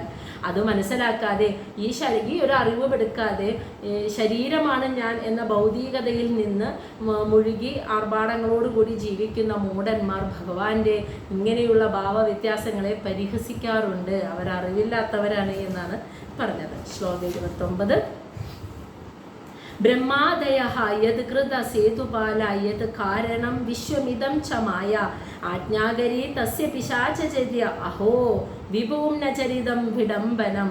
അതായത് ബ്രഹ്മാദയ, ബ്രഹ്മാവ് പോലുൾപ്പെടെയുള്ള എല്ലാ ദേവന്മാരും യത് കൃത സേതുപാല, സേതുപാല എന്ന് വെച്ചാൽ ധാർമ്മികമായ ആചാരത്തെ, യത് കൃത ആ ശിവഭഗവാന്റെ കർമ്മമാകുന്ന ധാർമ്മിക ആചാരങ്ങളെയാണ്, ആ കർമ്മങ്ങളെയാണ് ബ്രഹ്മാവ് ഉൾപ്പെടെയുള്ള മറ്റെല്ലാ ദേവന്മാരും പിന്തുടരുന്നത്. ശിവനെ നോക്കി മഹാദേവന്റെ കർമ്മങ്ങളെ, ആ ധാർമ്മികമായ കർമ്മങ്ങളെ എന്ന് വെച്ചാൽ ഒന്നിനോടും മമതയില്ലാത്ത അദ്ദേഹത്തിന്റെ സ്വഭാവത്തെ, ജീവിതചര്യയെ, ആ കർമ്മങ്ങളെയാണ് ബ്രഹ്മാവ് ഉൾപ്പെടെയുള്ള മറ്റെല്ലാ ദേവന്മാരും പിന്തുടരുന്നത്. യത് കാരണം, അതായത് ആ പരമാത്മാവിലെ പരമപുരുഷനായിരിക്കുന്ന ആ യത് കാരണം എന്ന് വെച്ചാൽ എന്ത് കാരണത്തിൽ നിന്നാണോ വിശ്വമിതം, ഈ പ്രപഞ്ചം ഉണ്ടായത്, എന്ത് കാരണത്തിൽ നിന്നാണ്? ആ പരമാത്മാവിൽ നിന്നാണ് ഈ പ്രപഞ്ചം ഉണ്ടായത് അല്ലേ? ആ പരമാത്മാവിലെ പുരുഷൻ ഇച്ഛിച്ചപ്പോഴാണ് പ്രപഞ്ചം ഉണ്ടായത്, പ്രകൃതി പ്രപഞ്ചത്തെ സൃഷ്ടിച്ചത്. അപ്പോൾ അങ്ങനെയുള്ള യത് കാരണം എന്ന് വെച്ചാൽ അങ്ങനെ ഏത് കാരണം ആ പരമാത്മാവിലെ പുരുഷനാകുന്ന ശിവഭഗവാൻ ഇച്ഛിച്ചതിൽ നിന്നും ഇതം പ്രപഞ്ചം, ഈ വിശ്വം എന്ന് വെച്ചാൽ ഈ പ്രപഞ്ചം ഉണ്ടായി. അത് ഉണ്ടാക്കിയ ച മായയ, ആ മായാശക്തി പോലും ആജ്ഞാകരി, ആ മഹാദേവന്റെ ആജ്ഞയെയാണ് അനുസരിക്കുന്നത്. അത് മനസ്സിലായില്ലേ? ആ പുരുഷനാകുന്ന മഹാദേവന്റെ ആജ്ഞ എന്ന് വെച്ചാൽ ഇച്ഛ, അതിനെ അനുസരിച്ചിട്ടാണ് ഈ പ്രപഞ്ചത്തെ സൃഷ്ടിച്ച മായ പോലും ഈ പ്രപഞ്ചത്തെ സൃഷ്ടിക്കുന്നത്. അപ്പം മായാശക്തി പോലും, പ്രകൃതി എന്ന ശക്തി പോലും മഹാദേവനാകുന്ന പരമപുരുഷന്റെ ആജ്ഞയെയാണ് അനുസരിക്കുന്നത്. തസ്യ, അങ്ങനെയുള്ള മഹാദേവനാണ് പിശാചചര്യ, ഈ പൈശാചികമായ പ്രവൃത്തിയെ വിഡംബനം ചെയ്യുന്നത്. അഹോ, അത്ഭുതം തന്നെ. വിഭൂം ന ചരിതം, ആ ഭഗവാന്റെ സ്വഭാവവും ചരിതവും മഹാദേവന്റെ അത്ഭുതം തന്നെയാണെന്ന്. ഒരാവശ്യമില്ല ഭഗവാന്, എന്നിട്ട് പോലും പ്രകൃതിയുടെ ഭാവത്തെ സ്വീകരിച്ച് ആ ഒരു തമോ ഗുണമാകുന്ന സ്വഭാവത്തെ കൂടി കാണിച്ചു തരുന്ന രീതിയിൽ ഭഗവാൻ പെരുമാറുന്നു. എന്നാൽ യഥാർത്ഥത്തിൽ ഈ മായ പോലും ആ ഭഗവാന്റെ ആജ്ഞയെ അനുസരിച്ച്, ഇച്ഛയ്ക്കനുസരിച്ചാണ് കർമ്മം ചെയ്യുന്നത്. മോനെ വെള്ളം എടുത്തോളൂ കുറച്ച്. അപ്പോൾ അങ്ങനെയുള്ള ചുമ വരുന്ന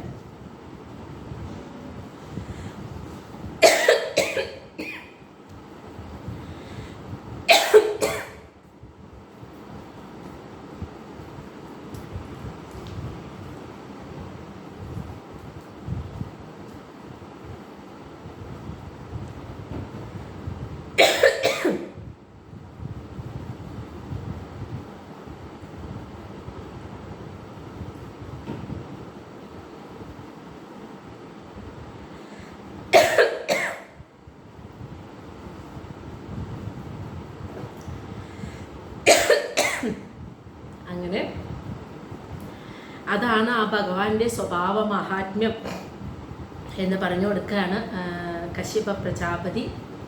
എന്നിട്ട് പറയാണ്, അങ്ങനെയുള്ള നിന്റെ സഹോദരിയുടെ ഭർത്താവായിട്ടുള്ള സാക്ഷാൽ മംഗളമൂർത്തിയായ പരമപുരുഷനായ മഹാദേവൻ തൻ്റെ തമോ ഗുണം കൂടി നിൽക്കുന്ന ആ ഭാവത്തെ പ്രദർശിപ്പിച്ചുകൊണ്ട് തൃക്കണ്ണം തുറന്ന് ചുറ്റും നോക്കിക്കൊണ്ട് ഇവിടെ അന്തരീക്ഷത്തിൽ ഭൂതഗണങ്ങളോടൊപ്പം സഞ്ചരിക്കുന്ന സമയമാണ് ത്രിസന്ധ്യ സമയം. അതുകൊണ്ടാണ് ആ സമയത്ത് പ്രാർത്ഥനയോടുകൂടി ഇരിക്കണമെന്ന് പറയുന്നത്. അതുകൊണ്ട് തിഥി നമ്മൾ ഇങ്ങനെ ഒരു കർമ്മം ഈ സമയത്ത് ചെയ്യാൻ പാടില്ല, കുറച്ച് സമയം നീ കാത്തിരിക്കൂ എന്ന് കശ്യപ മഹർഷി ഭാര്യയ്ക്ക് പറഞ്ഞു കൊടുത്തോ. പക്ഷെ അവർ കേട്ടോ ഇല്ല. അതാണ് മൈത്രേയ മഹർഷി പറയുന്നത് ശ്ലോകം 30. മൈത്രേയ ഉവാച സ ഏവം സംവിദിതേ ഭർത്ത മന്മത ഉന്മദിത ഇന്ദ്രിയ ജഗ്രാഹവാസോ ബ്രഹ്മർഷി വൃഷളി ഇവ ഗതത്രപ സഹ ആദിതി ഏവം ഇപ്രകാരം സംവിദിതേ കാര്യം, അതായത് തൻ്റെ ഭർത്താവായ കശ്യപ മഹർഷി ഇപ്രകാരം കാര്യങ്ങൾ ദിതിക്ക് മനസ്സിലാക്കി കൊടുത്തെങ്കിലും മന്മത ഉന്മദിത ഇന്ദ്രിയ, മന്മഥൻ കാമദേവന്റെ ശരങ്ങളാൽ പീഡിപ്പിക്കപ്പെട്ട ഇന്ദ്രിയങ്ങളോടുകൂടി, അതായത് നിയന്ത്രിക്കാൻ കഴിയാത്ത ഇന്ദ്രിയങ്ങളോടുകൂടി നിൽക്കുന്ന അതിഥി ജഗ്രാഹ എന്ന് വെച്ചാൽ കടന്നു പിടിച്ചു എന്ന്, വാസ വസ്ത്രത്തിൽ, ബ്രഹ്മർഷിയെ കശ്യപ മഹർഷിയുടെ വസ്ത്രത്തിൽ കടന്നു പിടിച്ചു. വൃഷളി എന്ന് വെച്ചാൽ ഒരു അഭിസാരിക, ഇവ എന്ന് വെച്ചാൽ പോലെ, ഒരു അഭിസാരികയെ പോലെ, ഗതത്രപ ലജ്ജ കൂടാതെ എന്ന്. ഇത്രയും കേട്ടിട്ടെന്ന് ആലോചിക്കണം. ഇത്രയും കാര്യങ്ങൾ അദ്ദേഹം ഭഗവാന്റെ മഹാത്മ്യം ഒക്കെ പറഞ്ഞു കൊടുത്ത് ഇത്രയും കേട്ടിട്ടും കൂടി ഒരു ലജ്ജയും കൂടാതെ ആ സമയം ഒരു അഭിസാരികയെ പോലെ ദിതി ആ ഒരു കാമ ആസക്തിയോടു കൂടിയിട്ട് സ്വയം നിയന്ത്രിക്കാൻ കഴിയാതെ ഭർത്താവിൻ്റെ കശ്യപ മഹർഷിയുടെ വസ്ത്രത്തിൽ കയറി പിടിച്ചു. അപ്പം മഹർഷിക്ക് മനസ്സിലായി ഇത് വിധിയുടെ വിളയാട്ടം തന്നെയാണ്, അല്ലെങ്കിൽ ദിതിക്ക് ഇങ്ങനെ ഒരു അവസ്ഥ വരില്ല, ഇത് പ്രകൃതി നിശ്ചയമാണ്, ഇത് വിധിയാണ്, ഇതിനെ എനിക്ക് തടുക്കാൻ പറ്റില്ല എന്ന് മനസ്സിലായപ്പോൾ വിധിക്ക് വിധേയനാവുകയായിരുന്നു അദ്ദേഹം. അതാണ് അടുത്ത ശ്ലോകത്തിൽ 31 പറയുന്നത്. സ വിധിത്വ അത ഭാര്യയാം തം നിർബന്ധം വികർമ്മണി നത്വാ ദിഷ്ടായ രഹസ്യ തയാ അത ഉപവിവേശഹി സഹ ആ കശ്യപ മഹർഷി വിധിത്വ മനസ്സിലാക്കിയെന്ന്. അതാ അപ്പോൾ ആ സമയം ഭാര്യായ സ്വന്തം ഭാര്യയുടെ തം നിർബന്ധം ആ ഒരു നിർബന്ധത്തെ വികർമ്മണി എന്ന് വെച്ചാൽ ചെയ്യാൻ പാടില്ലാത്ത കർമ്മം, വിലക്കപ്പെട്ട കർമ്മം, ചെയ്യാൻ പാടില്ലാത്ത ആ കർമ്മം ചെയ്യാനുള്ള ഭാര്യയുടെ ആ നിർബന്ധത്തിൻ്റെ കാരണം എന്താണെന്ന് കശ്യപ മഹർഷി മനസ്സിലാക്കി. കാരണം അത് വിധിയാണ്, ഇതിവിടെ ഈ സമയത്ത് നടന്നേ പറ്റൂ, അതിനെ ആ പ്രകൃതി നിശ്ചയത്തെ എനിക്ക് തടുക്കാൻ കഴിയില്ല എന്ന് കശ്യപ മഹർഷിക്ക് മനസ്സിലായി. അപ്പോൾ അദ്ദേഹം നത്വ എന്ന് വെച്ചാൽ പ്രണമിച്ചു എന്ന്. ആരെയാണെന്നറിയോ? ആ വിധിയുടെ വിധാതാവുണ്ടല്ലോ, ആ വിധി, ആ പ്രകൃതി നിശ്ചയത്തെ നമസ്കരിച്ച്, ആ പ്രകൃതി എന്ന ശക്തിയെ നമസ്കരിച്ച് ദിഷ്ടായ എന്ന് വെച്ചാൽ ആ പ്രകൃതിക്ക് കീഴടങ്ങി കൊടുത്തു, ആ വിധിക്ക് കീഴടങ്ങി കൊടുത്തു, അതാണ് ദിഷ്ടായ. എന്നിട്ട് രഹസ്യമായ ഒരു ഏകാന്ത സ്ഥലത്തേക്ക് അവളോടൊപ്പം പോയി അതാ അങ്ങനെ ഉപവിവേശ അവളോടൊപ്പം അവിടെ ശയിക്കുകയും ചെയ്തു. ഒരു ഏകാന്ത സ്ഥലത്തേക്ക് പോയി അവളോടൊപ്പം ആ വിധിക്ക് കീഴടങ്ങിക്കൊണ്ട് ആ വിധിയുടെ വിധാതാവായ പ്രകൃതിയെ നമസ്കരിച്ചുകൊണ്ട് കശ്യപ മഹർഷി അവളോടൊപ്പം ആ സമയം ശയിക്കുകയും ചെയ്തു. ശ്ലോകം 32. അതാ ഉപസ്പൃശ്യ സലീലം പ്രാണൻ അയമ്യ വാക്യതഃ ധ്യായൻ ജചാപവിരജം ബ്രഹ്മ ജ്യോതി സനാതനം. അതഃ അതിനുശേഷം ഉപസ്പൃശ്യ സലീലം, അതായത് അതിനുശേഷം അത് കഴിഞ്ഞ് അദ്ദേഹം വന്ന് നേരെ ഉപസ്പൃശ്യ സലീലം എന്ന് വെച്ചാൽ ജലത്തിലിറങ്ങി വെള്ളത്തിലിറങ്ങി കുളിച്ചു എന്ന്, നന്നായി ഒന്ന് സ്നാനം ചെയ്ത് പ്രാണൻ അയമ്യ പ്രാണായാമം ചെയ്ത് വാക്കുകൾ നിയന്ത്രിച്ചു എന്ന് വെച്ചാൽ ഒന്നും സംസാരിച്ചില്ല, അവളോടൊന്നും പറഞ്ഞില്ല, വാക്കുകളെ നിയന്ത്രിച്ച് നേരെ വന്ന് കുളിച്ച് പ്രാണായാമം ചെയ്ത് സംസാരമൊക്കെ നിയന്ത്രിച്ച് എന്നിട്ട് ജ്യോതി സനാതനം ആ പരമാത്മാവായ സനാതനമായ ആ ജ്യോതിയെ ധ്യാനിച്ചുകൊണ്ട് വിരജം എന്ന് വെച്ചാൽ പരിശുദ്ധമായ ബ്രഹ്മ ആ ഗായത്രി മന്ത്രത്തെ ജജാബ ധ്യാനിച്ചു. ഗായത്രി മന്ത്രം ഏതൊരു കർമ്മവും ആ യജ്ഞഭാവത്തിൽ ചെയ്യാനുള്ള പ്രചോദിതമായ ബുദ്ധിയെ എനിക്ക് നൽകണേ എന്ന് സൂര്യഭഗവാനോടുള്ള പ്രാർത്ഥനയാണ് ഗായത്രി മന്ത്രം. അല്ലയോ സൂര്യദേവ, അങ്ങ് എങ്ങനെയാണോ കർമ്മം ചെയ്യുന്നത്? ഭഗവാന്റെ കർമ്മത്തിൻ്റെ പ്രത്യേകത എന്താ? സദാ ഇങ്ങനെ കർമ്മം ചെയ്തുകൊണ്ടിരിക്കുക, എപ്പോഴും ഭഗവാൻ ഇങ്ങനെ സ്വയം കത്തി എരിഞ്ഞ് ഈ ലോകത്തിന് പ്രകാശം നൽകിക്കൊണ്ടാണ് സൂര്യദേവൻ ആദിത്യ ഭഗവാൻ നിൽക്കുന്നത്. അപ്പോൾ അങ്ങേക്ക് എങ്ങനെയാണ് ഒരു ക്ഷീണവും കൂടാതെ ഇങ്ങനെ സദാ കർമ്മം ചെയ്തുകൊണ്ട് ഇങ്ങനെ നിൽക്കാൻ സാധിക്കുന്നത്? അതിന് അങ്ങേക്ക് സാധിച്ചത് ഏത് ഭാവത്തിൽ നിന്നുകൊണ്ടാണ് അങ്ങ് കർമ്മം ചെയ്യുന്നത്? ആ ഭാവം ഏതാണ്? ഭഗവാനിൽ സമർപ്പിച്ചുകൊണ്ടുള്ള കർമ്മം, യജ്ഞഭാവത്തിലുള്ള കർമ്മം. ആ കർമ്മം ചെയ്യാനുള്ള പ്രചോദിതമായ ബുദ്ധിയെ, അങ്ങയെപ്പോലെ കർമ്മം ചെയ്യാനുള്ള ആ പ്രചോദിതമായ ബുദ്ധിയെ എനിക്ക് നൽകി അനുഗ്രഹിക്കണേ എന്ന് ഭഗവാനോടുള്ള, സൂര്യഭഗവാനോടുള്ള പ്രാർത്ഥനയാണ് ഗായത്രി മന്ത്രം. അപ്പോൾ ആ ഗായത്രി മന്ത്രമാണ് അദ്ദേഹം ചൊല്ലുന്നത്. കാരണം ഇവിടെയും ആ ഭഗവാനെ സമർപ്പിച്ചുകൊണ്ടാണ് കശ്യപ മഹർഷി ഈ കർമ്മം ചെയ്തത്. ഈ ത്രിസന്ധ്യ സമയത്ത് ആ പ്രകൃതിയെ സമർപ്പിച്ച് പ്രണമിച്ച് ധ്യാനിച്ച് ആ വിധിക്ക്, ഭഗവാന്റെ നിശ്ചയത്തിന് അങ്ങ് നിന്നു കൊടുക്കുകയായിരുന്നു ചെയ്തത്. അപ്പോൾ അതുകൊണ്ടാണ് ആ കർമ്മം കഴിഞ്ഞ് വന്ന് കുളിച്ച് ധ്യാനിച്ച് ഗായത്രി ജപിച്ച് ഭഗവാനെ തൊഴുത് പ്രാർത്ഥിച്ചു. ഈ സമയത്ത് ശ്ലോകം 33 ദിദിഹിത്തു വ്രീഡിതാ തേന കർമ്മ അവധ്യേന ഭാരത ഉപസംഗമ്യ വിപ്രർഷീം അതോ മുഖ്യം അഭ്യഭാഷത അതോ മുഖ്യം അഭ്യഭാഷത. അതായത് ദിതി, ആ സമയത്ത് ദിതി വ്രീഡിത, ലജ്ജിതയായി കഴിഞ്ഞപ്പോഴാണ് ദിതിക്ക് മനസ്സിലായത്, കുറ്റബോധം തോന്നിയത്, ചെയ്യാൻ പാടില്ലായിരുന്നു ഈ സമയത്ത് എന്നൊരു കുറ്റബോധം തോന്നി. അങ്ങനെ ലജ്ജിതയായി തേന കർമ്മ അവധ്യേന, അതായത് ആ പാപമാകുന്ന ആ കർമ്മം ചെയ്തു പോയതിൽ, താൻ ചെയ്തു പോയ ആ പാപകർമ്മത്തിൽ ലജ്ജിതയായ ദിതി, ഭാരത എന്ന് വിളിക്കുന്നത് മൈത്രേയ മഹർഷിയാണ്. വിതുരരെ അല്ലയോ ഭാരത, അല്ലയോ വിതുരരെ, അങ്ങനെ ചെയ്തു പോയ ആ പാപകർമ്മത്തിൽ ലജ്ജ തോന്നിയിട്ട്, കുറ്റബോധം തോന്നിയ ദിതി ഉപസംഗമ്യ വിപ്രഷി, തൻ്റെ ഭർത്താവായിട്ടുള്ള കശ്യപ മഹർഷിയുടെ അടുത്തേക്ക് നടന്നു ചെന്നിട്ട് അതോ മുഖ്യം എന്ന് വെച്ചാൽ തല താഴ്ത്തിന്ന്, മുഖം ശിരസ് താഴ്ത്തി തല താഴ്ത്തി പിടിച്ചിട്ട് അഭിഭാഷത, മഹർഷിയോട് ഇപ്രകാരം പറഞ്ഞു. ദിതി ഉവാച, ദിതി എന്താണ് പറഞ്ഞത്? മാ മേ ഗർഭം ഇമം ബ്രഹ്മൻ ഭൂതാനാം ഋഷഭഃ അവധീത് രുദ്രപതിഃ ഭൂതാനാം യസ്യ അഗരവം അഹംസം. അതായത് മാ എന്ന് വെച്ചാൽ അരുത്, അവധീത് നശിപ്പിക്കരുത് എന്ന്, ഭൂതാനാം ഋഷഭഃ സർവഭൂതങ്ങളുടെയും ഋഷഭൻ നിയന്താവായിട്ടുള്ള ആ ഭഗവാൻ ശിവൻ, മേ ഗർഭം എൻ്റെ ഈ ഗർഭത്തെ നശിപ്പിക്കരുത്. ബ്രഹ്മൻ, അല്ലയോ മഹർഷി, കശ്യപ മഹർഷി, പേടിയുണ്ട്.